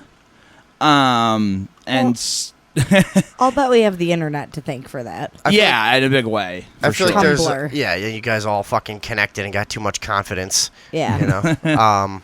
So Get back to where you belong. what? Back in your mom's basement. Yeah, really. What the hell do you in my guys? mom's What the basement. hell do you guys think you're doing? This show Okay, I was live in an canceled. attic. I was looking at like names. You know, we were trying to figure out a name for Alan's show, and every possible idea about a nerd or a geek or anything is already a podcast. There are millions of these fucking podcasts. Like, it's a giant genre. What about dweeb? That's yeah, one nobody uses. dweebs, or there's all kinds of shit, dude. Nobody- Yeah. I like dweeb actually. Nobody Dweeb's says that fun. anymore. Dweeb porn is like huge now. You know? Alan's not a Alan's not a dweeb though. Like a dweeb is an actual. Andrew, look up the definitions of these Yeah, I was words. gonna say, what's Yeah. the difference? A dweeb is like some kind of circus freak. That's not how you're supposed to use. No, that's a Yeah. geek.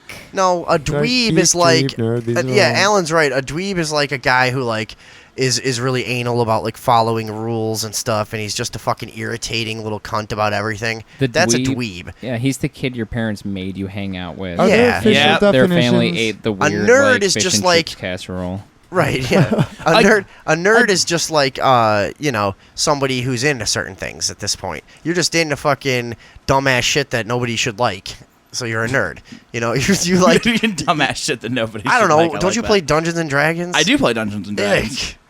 You bunch of losers. What goes on in a game of Dungeons and What Dragons? goes on in a anyways? game of Dungeons Matt, and have you ever Dragons? played that? Yes, I have. You guys tell me about this? It's fun. What goes on there? Okay, so like basically you get a group of people together, and it's not super dissimilar from like getting together for like a night of playing cards. Like you just get a bunch of guys together, except instead of playing cards, you're playing a much more complex sort of game. And it's just kind of a. Depending on what group you're in, you're just either there like rolling dice and pretending that you're smashing monsters apart, or you're pretending like you're part of a very intricate world where a lot of things are going on, and you're kind of all a part of it. In what way are you pretending? Well, I mean, It's in your mind. it is pretty much all in your mind. You're at Do a you table. use your hands? To roll dice in order to determine random outcomes of things. Is there a board like a something to keep you guys on track? Do you have pieces? I mean, they sell pieces for it. Actually, what we found is the easiest thing to use is Legos. How do you win? We never use pieces. Really, if you're playing a good game, you never feel like you really win. The best games are when like you get to the end of it and you go, huh. So I guess we didn't die, so yay, but that was weird. I don't want a game that I can't win. It's not a win-lose thing. Then why is it a game? Why I is mean, it you can such a huge die, I thing? suppose, right, Alan? You can die. I mean, yeah, Your you can die. character I mean, can that's pretty die. much that's losing right there. I mean, you totally can win. You can set it up where there's a win-lose scenario, but you can make it a lot more vibrant and. Who sets it up? Okay, so you have one person who is Dungeon master. master. the dungeon master. Oh God, I hate you guys. Oh, the dungeon master. Or in just like any other sort of game that's like this, that's not Dungeons and Dragons, but there's called the game master or sometimes the storyteller, and they literally just kind of come up with this scenario that people could go through, like an invading army is coming, and so like then everybody else goes, okay, I want to play this sort of a character or whatever, and sometimes you let them know ahead of time what the story is going to be. Sometimes you go, make characters, and I'm just going to figure out a way to get them together and put them on this fucking bizarre quest. I don't know. It's kind of a story writing process amongst many people where somebody's sort of like the head writer and everybody else is sort of just writing for characters specifically, but it's done through kind of like a games format. It's an interesting thing, actually, if it's done right. I mean, it can be done in a very simple, like, I've got a +2 sword, so now I'm going to go and slay the dragon. Yay, I slayed the dragon. I get the gold. And that can be like the entirety of the game. Or it can create rich, complex stories that, are really memorable that people talk about for a long time. That's a really good description, yeah. I don't give a fuck. It's whatever it's the extent of your own imagination, though. And I think, what you said I about would write it so that I always win. You could attempt that anyway. No, I will do that. Well, I mean, you wouldn't be able to just be like, my person wins. But you could be like, well, I'm going to steal all your money now. And you could attempt to roll to see if you were capable of robbing me or something like that. And then then the person telling it in this scenario would be the dungeon master would tell you how it played out. Yeah, what's weird about Dungeons and Dragons is that it was always like an idea of a thing until most of my friends were well in their 20s, and then it started being an actual thing that people were doing. The feel like are it we came out of talking about nowhere. here? See, this is a problem. We gotta- Yeah, this conversation got away from us. yeah, this is probably what a game of Dungeons and Dragons is like. Just a bunch of idiots smoking too much weed and rambling for a really long time. Oh, yeah. I mean, absolutely. Yep. Like, I'm not saying that anything necessarily, like, super useful develops out of this, but as a waste of time, it's a pretty entertaining one. All right, whatever. So you're making up stories. Yeah. All right. What else are we doing on the Geek for All show? I mean, that's the thing. We're the reason that I wanted to kind of do this is because there's not a lot of shows out there that cover like just sort of everything. Most shows try to get like focused on like we're a game show or we're specifically a role playing game show. We talk about Dungeons and Dragons type of stuff specifically, or we're on video games, or we're on movies, or we're just on comic books. And I kind of wanted to do something that was sort of just a satirical group of people just sort of bashing just nerd culture from all over the board, movies, comic books, games, whatever. So the way I like to describe it is anything nerdy is on the table, and the table's made of satirical fire. Fuck you. Fuck you. Damn. I will listen to it because I'm obligated to. You're really not. I really would not take offense if you did not tune in. I think you'd probably find it super boring. I'm going to be I here don't know. producing it. I'm not going to listen to anything. I'm going to put earplugs in. Yeah. And then put your headphones on over them. All right. Well, whatever. We're going to give that a shot. Cool. See First how that episode goes. this coming Tuesday? Yeah. This coming Tuesday at 8:30, I'm going to Was that have the some people 9th? with me. June That is the 9th? 9th. That is June 9th at 8:30 p.m. Central. The inaugural episode. The inaugural episode of the Geek for All show. I think our Indian friend should have her own show. I think Maybe that'd she be good. will. Yeah, that'd be good. Maybe would it be she about? will, Matt. Right? What would it be about? It'd be a reverse call-in show where she calls people and and talks to them for a little bit about their day and whatnot. I think that'd be really entertaining, actually. I don't know. We'll try to hear from her later, maybe. Yeah, maybe. Well, let's do police. Okay. We have some fucked up stuff. In Texas, in McKinney, Texas, this video has surfaced. I'll bet a lot of you have already seen it. Corporal Eric Casebolt on Friday started throwing some teenagers around for being at a swimming pool. Yeah, can you play And this then- video? Yeah. It is long. So here, I'm just going to play a couple of clips from it. Do we need the audio or? Yeah, I guess. I can't get that. That's fine. We don't need it. All right. So what happened was there were a group of teenagers at a swimming pool doing like a graduation celebration. And a fight broke out between two young ladies after some white people made some racist comments towards black people, suggesting they get out of the pool and go back to their Section 8 housing. Allegedly. But you know how blacks lie. Yeah. Why are we all beating around the bush here? So somebody called the cops after these people got in a fight in the parking lot of the swimming pool, and the cops showed up, and all of the colored teenagers started fleeing.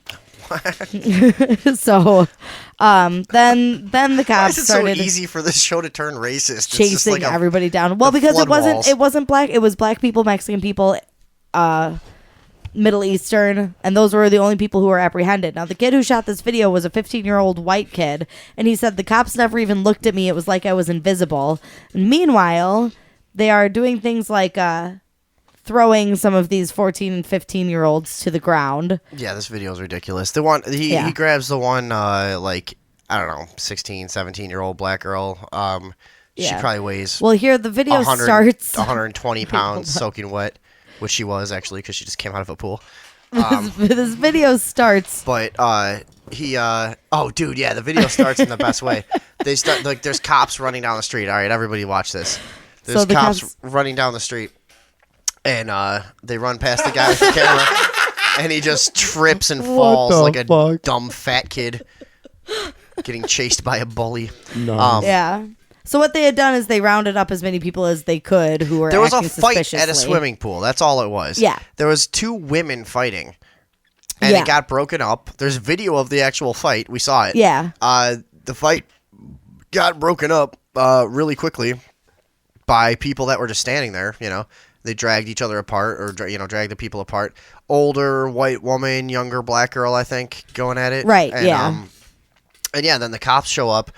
And what they're so amped up about is there was a party going on, and this is, I guess, like a very white neighborhood, and like they were amped up because there's just not usually any black people around, and then there was a giant crowd of black people, and they were like, holy fuck, we've seen this on TV. Yeah. We know what happens next. Next comes the raping. Yeah, and the rioting, and Jesus, we gotta fucking come down, and they're just normal fucking kids. All the black kids are standing around. They're not fucking like standing around fucking looking like gangsters or even fucking doing No. anything. They're just normal, like almost like suburban looking kids. Yeah, you know? dressed They're like high schoolers. Yeah. They just It's almost like they're people.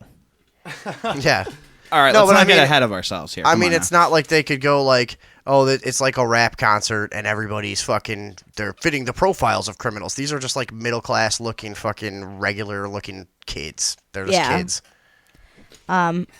so they had rounded some people up, and while the cops' backs were turned, a bunch of them got up and took off running, so as to get away from the police because they were sure that they were being apprehended for some unknown reason. And then Well, there's looks like just it. everybody's milling around. This one cop is wandering around telling people to sit down and stay on the grass, stay over here, directing some people to leave and some people to stay. Kind of it seems like with no discretion whatsoever. Meanwhile, this kid, you guys can see this kid that's wandering around with the camera. The police never even look at him. Not ever. And he's just walking right up to where they're talking to people. And he said they did an interview with him. Somebody did, BuzzFeed. And he said they literally never even looked at me. I was invisible. So now here, this girl, he told there's a girl in an orange bathing suit, and she's the one who was fighting in the parking lot. Okay. And she stuck around. The white girl and her mom, it looked like, left after they had gotten in the altercation. It showed them walking back to their cars. And then the cops came. Typical whites. And this black girl with the orange bathing suit who was in the fight starts trying to talk to... We know when to get the hell out of somewhere. Starts trying to talk to one of the police officers, and he's like... And he was telling her to get out of there, apparently not even aware that she was the reason the police were called anyway, because they were telling her to leave, and she was like, I don't have to leave. Right, yeah. You can't make me leave. I have every right to be here, just like you do. And he just fucking grabs her. Dude, he runs from where he's at over to this little fucking tiny teenage girl and just grabs her and throws her on the ground violently, and then starts manhandling her, throwing her around, and probably her brother or her boyfriend or somebody looks pretty fucking upset by the whole thing. You know what I mean? Yeah, a crowd starts to form. It's or just a friend of hers, or at least, or somebody who obviously knows her runs up, and it looks like he's gonna hit the cop for a second. Cop pulls his fucking gun out. Like, back that video up again. Yeah. Holy shit. Yeah. Yeah. He pulls his gun. Dude, they're kids. Some women walk They're up. fucking kids, and you know what I'm saying before? Like, you get my point. They're not acting like they're fucking thugs or anything. They're just like, they're like dressed like skaters. They're fucking... You know what, too? Look, they're very suburban looking that kids. redheaded cop right there who runs up, he kind of, it seems to me like he's like, whoa, dude, put your fucking gun away. The other cops right? run up and grab him like, what the fuck are you doing, dude? We're not supposed to be shooting black kids anymore. Yeah. And did you get the memo? And they come up behind him. Cut it out. They come up behind him, and he actually shoves one away. We got the audio now, I think. Yeah. Go ahead.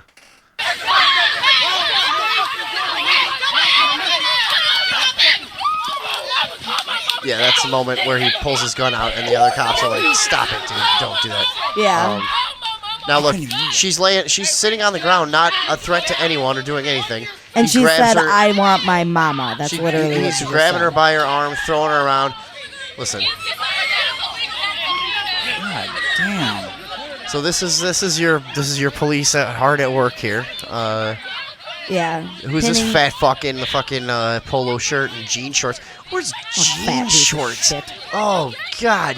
Look at this prick. Jean shorts and no socks and fucking. Oh no! Look, he's got those sport socks on and running shoes and jean shorts. Running shoes. And a polo shirt. Not fooling anybody. Whoa, that guy's fucking out of date. So he's got his knee in this girl's back, and he keeps pushing her face into the ground, and she keeps lifting her face up, and he keeps putting his hand on the back of her head and pushing her head back down. Yeah. All right, so there you go. What's that case called? Texas Pool Party is what they're calling it. It's in McKinney, Texas. Fucking nuts, man. Dude, They and refuse- I'm telling you, it's because they're a large group of black people No doubt. who aren't usually in that neighborhood. Isn't that the case? Absolutely. So the police are automatically just fucking, we gotta shut this shit There are down. niggers in town? Holy fuck, we need to get them. Yeah, 100%. So do we want to watch these other videos? The one of the actual original fight. It doesn't matter. It's just two women pulling each other's hair in the parking lot. So the police force declined to name this officer when this video went viral and everybody saw it. But the internet found his LinkedIn profile and were able to identify him as Corporal Eric Casebolt.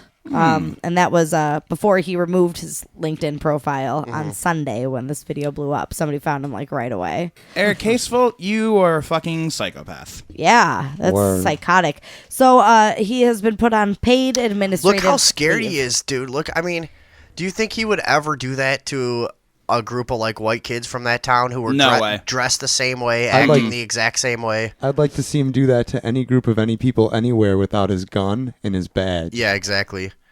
Yeah, piece of shit. Word up. Seriously, people would have fucking mobbed him otherwise. He's a pussy in real life. Oh, of course. And he hides behind his badge and his gun. Dude, they're ultra I bet paranoid. he's got a real little dick. You know, that's something I want to bring up. I've been like kind of harassing like pro police Facebook pages lately. It's been kind of just a thing I've been doing, and just some like, yeah, Good it's just, cause. it's okay. It's just a dark, negative way to spend your time. But I've been just doing that, and I've been reading. Now I've gotten really interested in actually reading these comments to see the way that these people think. So I was reading on one of them. They're talking about a protest and an event or whatever. They're protesting that the mayor of Baltimore isn't standing by the police or whatever. These people are the most paranoid motherfuckers on the planet. Most of the comments were talking about, like, how can we be sure we'll be safe at the parade from people who might want to get us and stuff, and blah. And it's like, and then other people, like, they're like, well, you have security, and there's going to be a lot of police there, and there's people with their concealed carry, and blah, blah, blah. And then it moved to, like, well, is there any precautions being taken to keep us safe from our cars to the event? Between it, and it's like these people, they are out of their fucking minds with paranoia. That's the kind of people that really support police. They're the people that believes their neighbors and the other people in their town are bad and they're out to get them. Yeah. That's what it takes for you to really be a police supporter, which, by the way, the biggest pages that are like, I support police, you're going to see 11, 12, 13,000 likes. You go to fucking I hate cops Facebook pages, millions of likes. Yeah. You know what I mean? 2.3 million. It's Probably just- why they're so scared of going anywhere. But but they should be, and that's the thing that's mind-boggling about. And you see the way that they talk about it amongst each other is this whole thing of like, just I can't believe what's happening and the loss of respect for they're delusional. Yeah, they are delusional. They're not accepting reality. They are literally rejecting the reality that's in front of them, which is that the public is done with this fucking nonsense. We're not going to take this fucking this kind of abuse from our local police departments of all fucking places. Get the fuck out of here. We've put up with it for long enough. And they're literally completely delusional. Is it satisfying to provoke them in the comments at all? No, because all just... they do is block you immediately. That's it? Yeah, they can't. No one will respond to anything, and I've even tried to do it nicely. I've gone, hey, does anyone here want to maybe talk about why you think it is that everyone hates you? Why do you think that everyone fucking hates you? Everyone. 90% of people fucking hate the police. And they're all just misinformed. And here's the thing. 10% of those people are like us and really think we'd be better off without them. But 90% of that 90% that hates police thinks they're a necessary evil in society. Yeah. They accept them still, Yeah. But they still hate them. they still fucking hate you. They're not going to be your friend. And they're not going to go support you in any way. Well, good. Stay on that. Maybe someone will ever respond to you. No one has anything to say about that? I was trying to get a conversation going in this dead room. We all hate cops, I man. mean, Yeah, We're like- you don't have an apologist here like, to argue with. Yeah, So, we're just like, man, yeah, fuck preaching to these the choir. fucking assholes. Like, yeah. I don't see any merit in engaging in online commenting, but that's just me. Good for you. Could we talk about the like orgiastic feeling you get when you see a cop get the back of his head fucking stomped on by a crowd of people?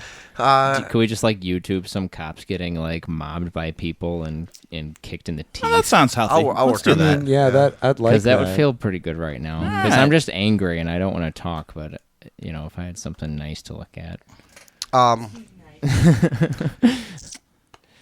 But you know what I mean? Like what it's what is it about that feeling that happens to you when you see something like that? Especially at after the cop had did something that was like a super douchey thing to do. It's something primal, and it's way more satisfying than trying to engage people on the internet. I don't have the patience for that. You always talk about getting people into arguments on the internet. I don't have the patience for it. I can't find it funny enough to make it worth it. Here I found a video called "Cop Gets Beaten and Good Bystanders Don't Call for Help," Go figure. Oh, and the description says, Really? "Wait, the description says if only we can get this going on everywhere. We don't need to help the police. They're corrupt pigs anyways." This is Daniel Holmes on this has YouTube. 2 million views. I'm gonna subscribe to Daniel Holmes on YouTube. Seems There we go. seems to be a Give pretty me solid Overdose gentleman. bump. Let's see what this is. Shaking their heads. It happened at the Cecil B. Moore Station near Temple University. Stephanie Esposito live at SEPTA headquarters with the story. Stephanie? See, there you go, David Box. Well, what would you guys do if you saw a cop getting beat up? I asked that. Let's go around the room. Cheer. Yeah, stomp on his fucking face a little bit. I don't know. Take his mace and fucking shove it up his dick hole. Maybe just spark up. Mace his dick hole. Just spark up and watch. What else would we do? What do I have on me? I would definitely just get the video so I could watch it over and over again. I'd probably start videotaping, and then I would give the phone to somebody, say, "Get everything I'm about to do." And Oh yeah. And I would pull out, like, you guys would have never seen it before. I've just got like a torture kit in my trench coat, you know, like, let's go to work.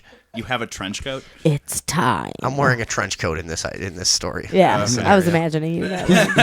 He's borrowed the one I'm wearing as we speak. Right.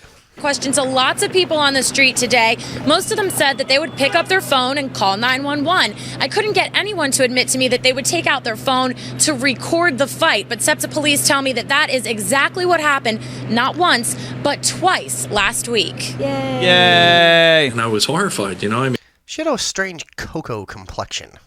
Yeah, that's fake tan is what she had. Did you see it? Yeah, she had fake and I was tan and fake horrified, eyebrows. you know. I mean, I'm frightened for my cops. Chief Thomas Nestel reacting to this video. Watch as... Wait, so I saw this one. The yeah. cop clearly just engaged this guy from behind. Yeah. And not in the way that Did Matt he? Gear likes. Oh. Hey. But he came up and just grabbed this guy from behind and started shaking him. Watch as the suspect, Ernest Hayes, who police say was avoiding arrest, throws... Want to see it again? Watch as the reacting to this video. See? Watch as the yeah. suspect, Ernest Hayes, who police say was avoiding arrest, throws SEPTA police officer Samuel Washington on the ground and pins him under a bench. That's how you Police do say it. he was wanted in connection with a SEPTA ticket scam. When Officer Washington stopped him, this is what happened. The chief says not a single SEPTA passenger called for help, but this lady did take out her everybody's just phone chilling. to record the fight. You know, my immediate thought was shame on you. Why don't you use that phone to call 911? Because Were this there is good any stuff. 911 calls? Because everyone hates you and wants people to beat you up and kill you. I was really hoping that guy would just start bashing all of his fucking teeth out or something like that. Does he get to, Calls that you're aware does he of? beat him up? I don't know. It I'm seems like he aware just of holds none him down. other than the cashier. He The crushed him cashier called for underneath the help but bed. didn't see the incident until the officer was on the ground kicking the glass. Passengers at the Cecil B. Moore station in North Philly were surprised to hear that no one had stepped in. I wouldn't Oh wait, jump okay. in, but I would have called the police. I'm shocked. Here's the very relevant witnesses and people. The man on the street. Let's see what these people have to say. That's Shocked, because he's a human being too. Right? This would be the city of brotherly love, and like this going on is like crazy. Yeah. I don't understand. This happened not once, but twice last week at the Cecil B. Moore station. How do we know that Here's that's video. how do we know that that's what they were even talking about? Because they just asked a bunch of black people about this. How do we know that they didn't ask them about something else and get their reaction to it? Yeah. I mean, And that's a then good point. use that footage for this, because I think most people in general would have just been like, "Yeah, fuck them." I mean, really don't believe that. Here's the actual thing about Nah, this. people There's aren't- actually I can't remember cool what the like that. psychological condition is called, but there's actually like a known symptom of this. So like where bystanders will watch something horrific happen instead of trying to help something to do it because nobody wants to be the one responsible for fucking it up. Basically, It's called the bystander effect. oh, is it literally just the bystander effect? Yeah. Oh, okay. And so, I mean, that's what's really going on here. It's just being amplified by the fact that, like, people really don't like cops. So, I mean, you've got that going on with the bystander effect. It's like, well, why aren't people helping? Because people don't. This is what happens. We stand by and go, oh. Yeah, to me, a cop getting beaten on by some dude is like a warm fire you go stand up next to, you know, and roast a marshmallow over. Yeah. Yep. S'mores, baby. A famous example is Kitty Genovese of people just like standing by and not doing anything. This is the one that everybody always points to. It's with that crazy murder where a girl was murdered in the window and a bunch of like facing another apartment complex. And a bunch of people stood in their windows and watched her get murdered, and nobody called 911, and the murderer was never caught, even though there were literally like 50 witnesses to her murder. So That's why when you do CPR training, they teach you to say, you call 911. Because if you just say call 911, nobody will do it. Nobody. Yeah. Also, people just want to see cops get the shit beaten out of them. Oh, yeah. There's a family in Senatobia, Mississippi that are going to prison. Well, could be going to prison for cheering for one of their family members at graduation. Yeah, this is another fucked up one that seems to be racially motivated, perhaps. Yeah. I don't know what else there really is to go on. Yeah, that's what it seems like to me because the superintendent, Jay Foster, who has pursued the charges against these people, looks like this whitest white asshole you've ever seen in your entire life. He does just look like a classic douchebag. Yeah. My family really does. came in on the Mayflower. Yeah, we've been here longer. So what happened was this girl was graduating from high school. Her name is Lakadra. And when they called her name, her aunt shouted her name as she was walking up to get her diploma. And then her brother said, "You did it, baby." And the two were immediately ejected from the graduation ceremony. What? Which they thought was a little excessive, but whatever. They just laughed and did whatever. And then weeks later, this happened on the 20th of May, and they were just served with papers telling them they had warrants out for their arrests because they were being charged with disrupting the peace. What? Are That's you fucking fucking serious? ridiculous. What? That's fucking ridiculous. Yeah, and, Oh my God. and the reason that the reason the superintendent used was that he had announced several times at the beginning of the ceremony that people should not cheer individually for students because everybody's name needs to be heard, and save all your cheering till the end. All right, well, fine. Then they kicked them out. Why the fuck do the cops have to get involved with this? Right? And why, like, weeks later, like, they didn't get arrested at the time. Right. Like, how are they even supposed to know? Like, how did it jump from that to a warrant out for their arrest? Like, what? Yeah. So they're facing... And how are the police taking that seriously whatsoever, you know? I know. It doesn't make any sense. Valid point, sir.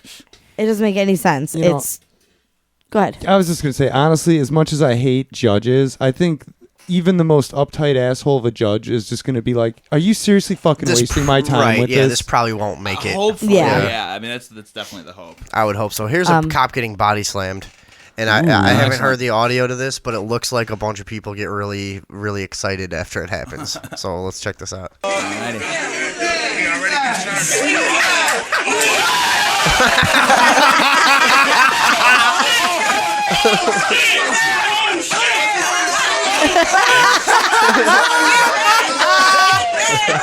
See, that's real. Oh, man, that is fucking sweet. Big crowd of people just came dance laughing into the frame. That's the best. That's the difference between black people and white people is that I like the most about black. Like, I really like black people in the way that they react to a fight. Yeah. At least on YouTube, because like with white people, it's always this like there's always somebody who's like actually concerned, you know, and it's like, oh no, okay, get his head, and like somebody gets knocked out, and black people are just like start like running around dancing and like screaming like yeah, I'm like fuck yeah, dude, why can't we be like yeah, why can't why can't we be like that? Damn, that boy got his ass whooped. Yeah. I want to start being All right, like that. calm down. Let's take it Hose back. you down over there. We can take it back. But no, isn't that much better than the typical white reaction? Yeah. Like, that's so much more fun. Like, listen to this.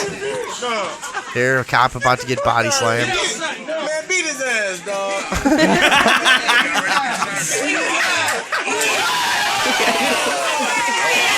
And the cop pulls his gun immediately after that. He's like, all right, now we're not fucking around anymore. That was just such a sweet slam. Everybody comes all bow-legged, high-stepping, holding their pants up. Yeah, I'll keep finding those. Yeah, keep looking. I will keep going with the Peoria, Illinois, where a young man created a fake Twitter account. Should I? No. Okay.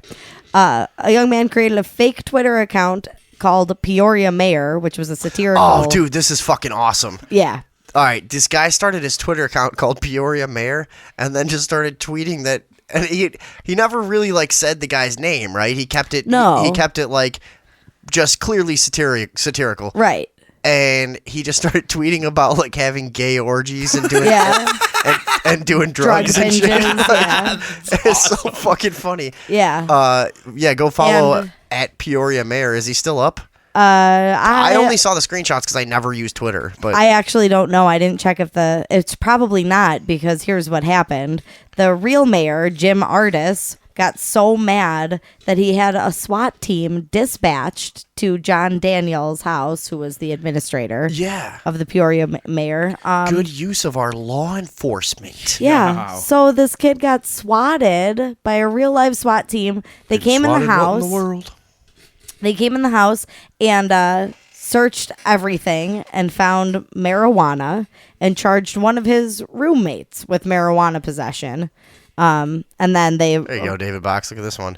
This guy's beating the fucking shit out of this cop right here. Did you see that? Oh, there you go. Big fucking black dude just wailing on this fucking cop on the hood of a car. Damn, that's oh my God. some solid punches right there. Yeah, that's a good one. That was like PCP fury. I get what you mean. It is so I'll go on just YouTube binges of watching cops get killed and beat up. It's, you know what it is? It's just release. Like, you get so angry and you feel so powerless, you know, against police in most day-to-day situations, that it's just refreshing to see, you know? It's just refreshing to see somebody treat them the way they treat everyone else. Yeah, because there's not a lot of bully thing. It's like, who doesn't like seeing a bully get their comeuppance, in right? any movie when the bully gets uppercutted into the pool or some shit, it's a primal reaction you have, you know?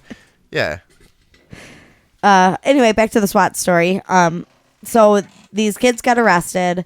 The one running the Twitter account was charged with false personation, and the other kid who lived there is being charged with felony marijuana possession. What a bunch of faggots! You can't handle a little some jokes. You big fucking men. Kids big, made tough, fun of me. Yeah, big tough men. So then they appealed to a judge, and the judge ruled that the SWAT team acted appropriately, and the police were right to raid the house. And the kid gets arrested. The roommate, who didn't even have the fucking account, gets arrested for weed. Felony charges of weed, somehow. Yeah. And then they tried to get that thrown out. They ruled no. Right. And then the judge said that false personation is a law that made it illegal to pass yourself as any public official, which is what justified the SWAT response. But then it turns out that it's impossible to prosecute him for false personation because it can only be committed in the real world and not on the internet. Interesting. So, but still somehow the raid held up, even though they just said it's illegitimate. It's not something that can be prosecuted because he wasn't breaking a law. Well, ain't that a fucking Do you wonder? see the level of bullshit they have to resort to fucking legitimate to make this system seem legitimate whatsoever? You know what they have to resort to. What did they base the warrant on? To swat him with? Right, nothing. Right, you just go. They made fun of me. Get them, guys, and that's all you got to say. Yeah, they're clearly terrorists. Yeah. Wow. That's all it is, just terrorism. We got another video here? Well, I would probably say if I was ready to talk about it. All right, well, that's all our police Dipshit. news. I just didn't know if we wanted to do one more before I ended the police segment. Is that it? Is that all we had? Yeah. I'm waiting for something to happen in this video, but no, I don't know. I'm just trying to find Why more don't cops people get beat edit up. their cop videos down to just the juicy parts? Right, they know what you want to see. I saw one time, David Box and I saw a compilation that was supposed to be like a sympathetic video to be like, look at how much they go through, look at how hard it is, look at the risks that they take. But it's just a ton of cops getting shot and getting the shit beaten out of them. Oh, and I'm sure every comment on there is like, ha ha, fucking pigs. Dude, if you one thing the internet has taught us is that there are, like I said, many more cop haters than there are supporters. Many more. It just has to stop being. We have to start, try to work past the stigma in society. Like, there's more of us. Right. There's more of us than there are of way them. more of us. We have to start fucking acting like it. How do we do it? Like I've been saying since day one, violence. Yeah. That's the only thing these people understand. But we'll keep making our videos and our talk shows and blah blah blah. But when it gets to encroach on my life too far, I'll react violently, personally, man to man. When an agent of the system tries to ruin my life, then I'll have to act violently. That's gonna happen one day, But yeah. Well, let's hope not. No, it is. It's gonna happen. It probably is. I've kind of come to terms with that because I've just drawn a line. There's like I'm not being abused ever again by this system. Mm-hmm. It's just not gonna happen. If I do something actually wrong, well, all right, fuck it, But I'm talking about your average situation where it's non-violent. It comes down crime. to like I've said 100 times. You're smoking a joint in your car, and there's no way you're getting away with it, and a cop is walking up, and he's got the potential to take a lot from you and do a lot of negative, do a lot of harm to your life. I might decide to fucking kill him. Yeah. That's the thing. If I feel cornered, I might decide to act violently. Yeah, because the other option is. And again, it's a moral thing to do. It's he's the one committing the act of aggression, Yeah. So. Yeah, we've done this. So, well, we'll see how it goes. Did you guys know that Dick Cheney has predicted a disaster worse than 9/11? Oh, has he? He has. Well, he would know. I'm sure. Yeah, I'm sure he's gonna be making in it on happen. it. I'm sure. Yeah. I mean, Right. come on. Yeah, that's what always happens. Is that even a question anymore? Do people really still buy the whole original 9/11 story? Is that really still? There is a new documentary that I saw on Hulu, which is strange. I think I was telling you this the other day. Mm-hmm. We didn't do this on the show, did we? No. I pulled up documentaries on Hulu, and I don't know if it had to do with my search history or whatever. I don't know how Hulu works, but there was stuff I would have never seen on a mainstream site like that 5, 6, 7 years ago. 3 out of the 4 first documentaries I saw were New World Order related, and so and one was 9/11. And can you see if you can find this? Sure. What the name of it is? There's this new documentary. It's a 6-part fucking 8-hour thing on 9/11. That's incredible. I watched this thing the other day, and if you had any doubts, this thing really, really, really kind of puts them to rest about whether or not there was thermite and explosives and stuff used and all of that. Yeah, it's pretty definite based on the science that this thing presents. Yeah, I've seen so much scientific supporting evidence. Let's see, is it A Conspiracy of Lies? Yes. Is that the one? Or Okay. 10 years of something, 10 years of... I've got A Conspiracy of Lies, Flight 370 to No, 9/11. no, Okay. no. Falling Man. Oh, 10 Years of Deception. That's it. Yep. 9/11, 10 Years of Deception. You guys gotta fucking check this out. Yeah, there are a lot of... Now, see, I never go on Hulu, so I don't know It's very dry. It's gonna be a little boring, but it was very satisfying to get through. Just the scientific proof of at a molecular or whatever level they're showing, microscopic analysis of what they found in people's lungs and stuff that matches the way thermite does what I did. Yeah.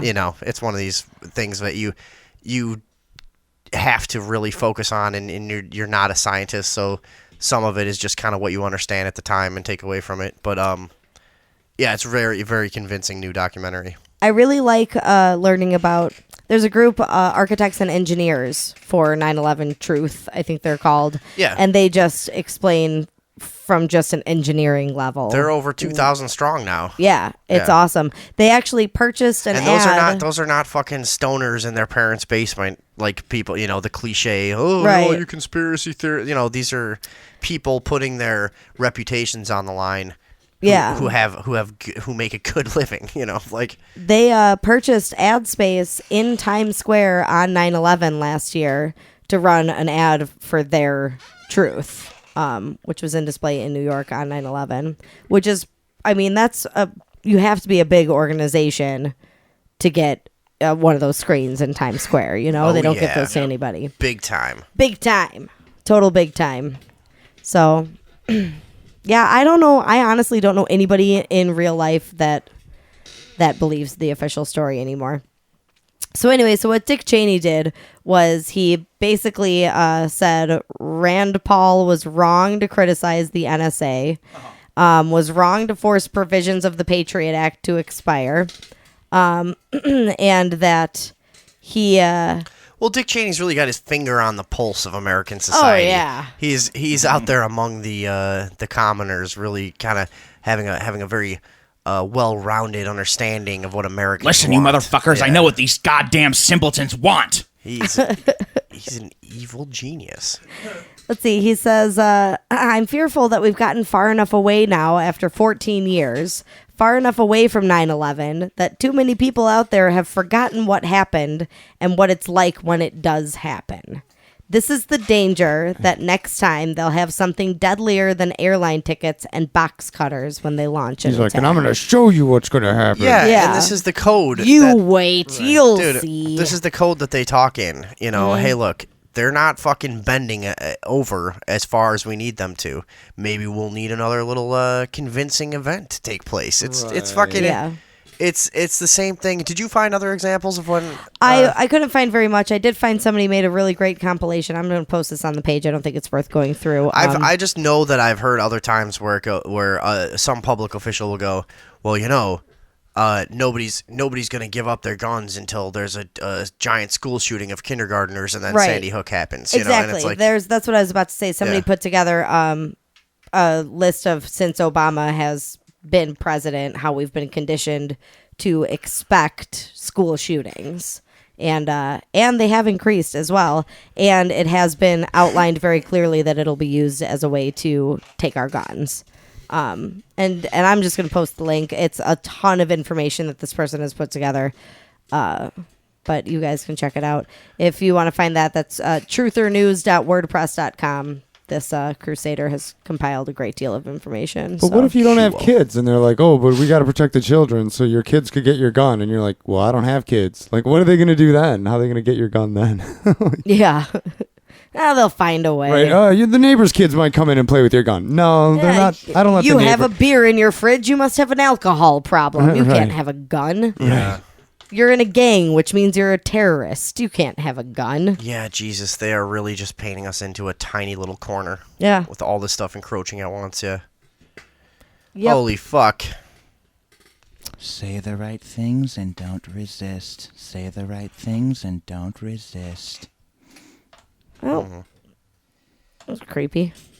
David Box, any thoughts? No. He's done. He's got a kitten in his lap. Word. He's not on mic. Could you give him a mic if he's going to talk? Adorable. I have a little kitten in my lap, and he doesn't know anything about the imperialists. Nope. Taking our guns. Is that all we have? I guess that's it. I mean, like, sorry. Well, I I think mean, nobody's talking. we in should here. remind everybody. It's hot. just sad and it's warm in here. Yes, it is. Yeah, it's really It is super humid but- in this room at the moment. I think we should just remind everybody that you've got a show on the 20th. Yeah, the 20th. Oh, yeah. If you're in Chicago, Westmont to be exact. The 20th, Robot Hilarious at the Uptown. We got the Geek for All coming up Tuesday at 8:30. Matt, you got something coming up? I do. I have an art show at the Pilsen Outpost at 1958 West 21st Street on the corner of Damon in Pilsen on July 3rd. All right, cool. And we'll all... I don't have anything to promote. Yeah, well, fuck you. You guys don't... You have a guys don't kitten. do anything, You have yeah. a kitten. Yeah. You guys have a new kitten. Yeah, I guess the only other thing is what to do about these fucking YouTube commenters all over all our shit. Wait, this isn't right. That's the wrong kind of Indian. That's like Indian Kenny, music instrumental. That was like some Kenny G shit. It gave me Casino Indian, and I was looking for 7-Eleven. Let's see. Yeah, That's it's good. bad. It's good. It's a different Yeah, I Indian. think that's a the different one. Indian. Oh, YouTube commenters. Yeah, what is with I don't know. I just nothing's ever good enough for these people. It's never good enough for any of them. What will happen? When? My uncle, Mahatma Hinder's the hardest person to please. Is Sorry, he? I cut you off. What would happen if what are you going to say? Mahatma Mohinder. What will happen when I come to where the YouTube commenters are? What will happen? What will happen? We will take it outside. We'll take it outside, and they will sucking my dick. Fucking YouTube commenters. I believe that most of our YouTube commenters are actually from India. Is that not the truth? That is not the truth. These YouTube commenters are swine. These keyboard commandos. They are so tough. They are paying way too much for their rice and beans. They are paying way too much. They spent way too much. They spent way more money. They did not even try to make it cheaper. They did not sign a contract. They are not very skilled at computers. They do not know. They are not knowing. They do not have very good American accent on the telephone, and when they say their name is Billy. When they say their name is... Their name is Billy, and they work for Dell, and they are going to fix your machine. Yeah, I got that call. How much will it be to fix the machine? Did you accept the ridiculous charges from that call? No, I was like, I don't have a computer, so I don't know what you're talking about. Because they're like, oh, you have a terrible virus on your computer. And I was like, no, I don't. You need help. You need help with your computer. They're like, I'm going to take over remotely if you give me your password. And I was like, no, I don't have. But you signed a contract here, and we have a contract that says you are going to give us all of your money. I'd be like, and what's my name? And it is not enough. Like, I don't know. They don't have any info on me. My uncle Pranjit Mohinder Ramamurthy will be talking to you. He is an American lawyer. And you signed a contract. You do not know what kind of people you are messing with. One day you will need heart surgery. It is the truth. And you will not have a lawyer for it. What will you do when we intentionally botch your... Well, I'm a Jamaican lady now.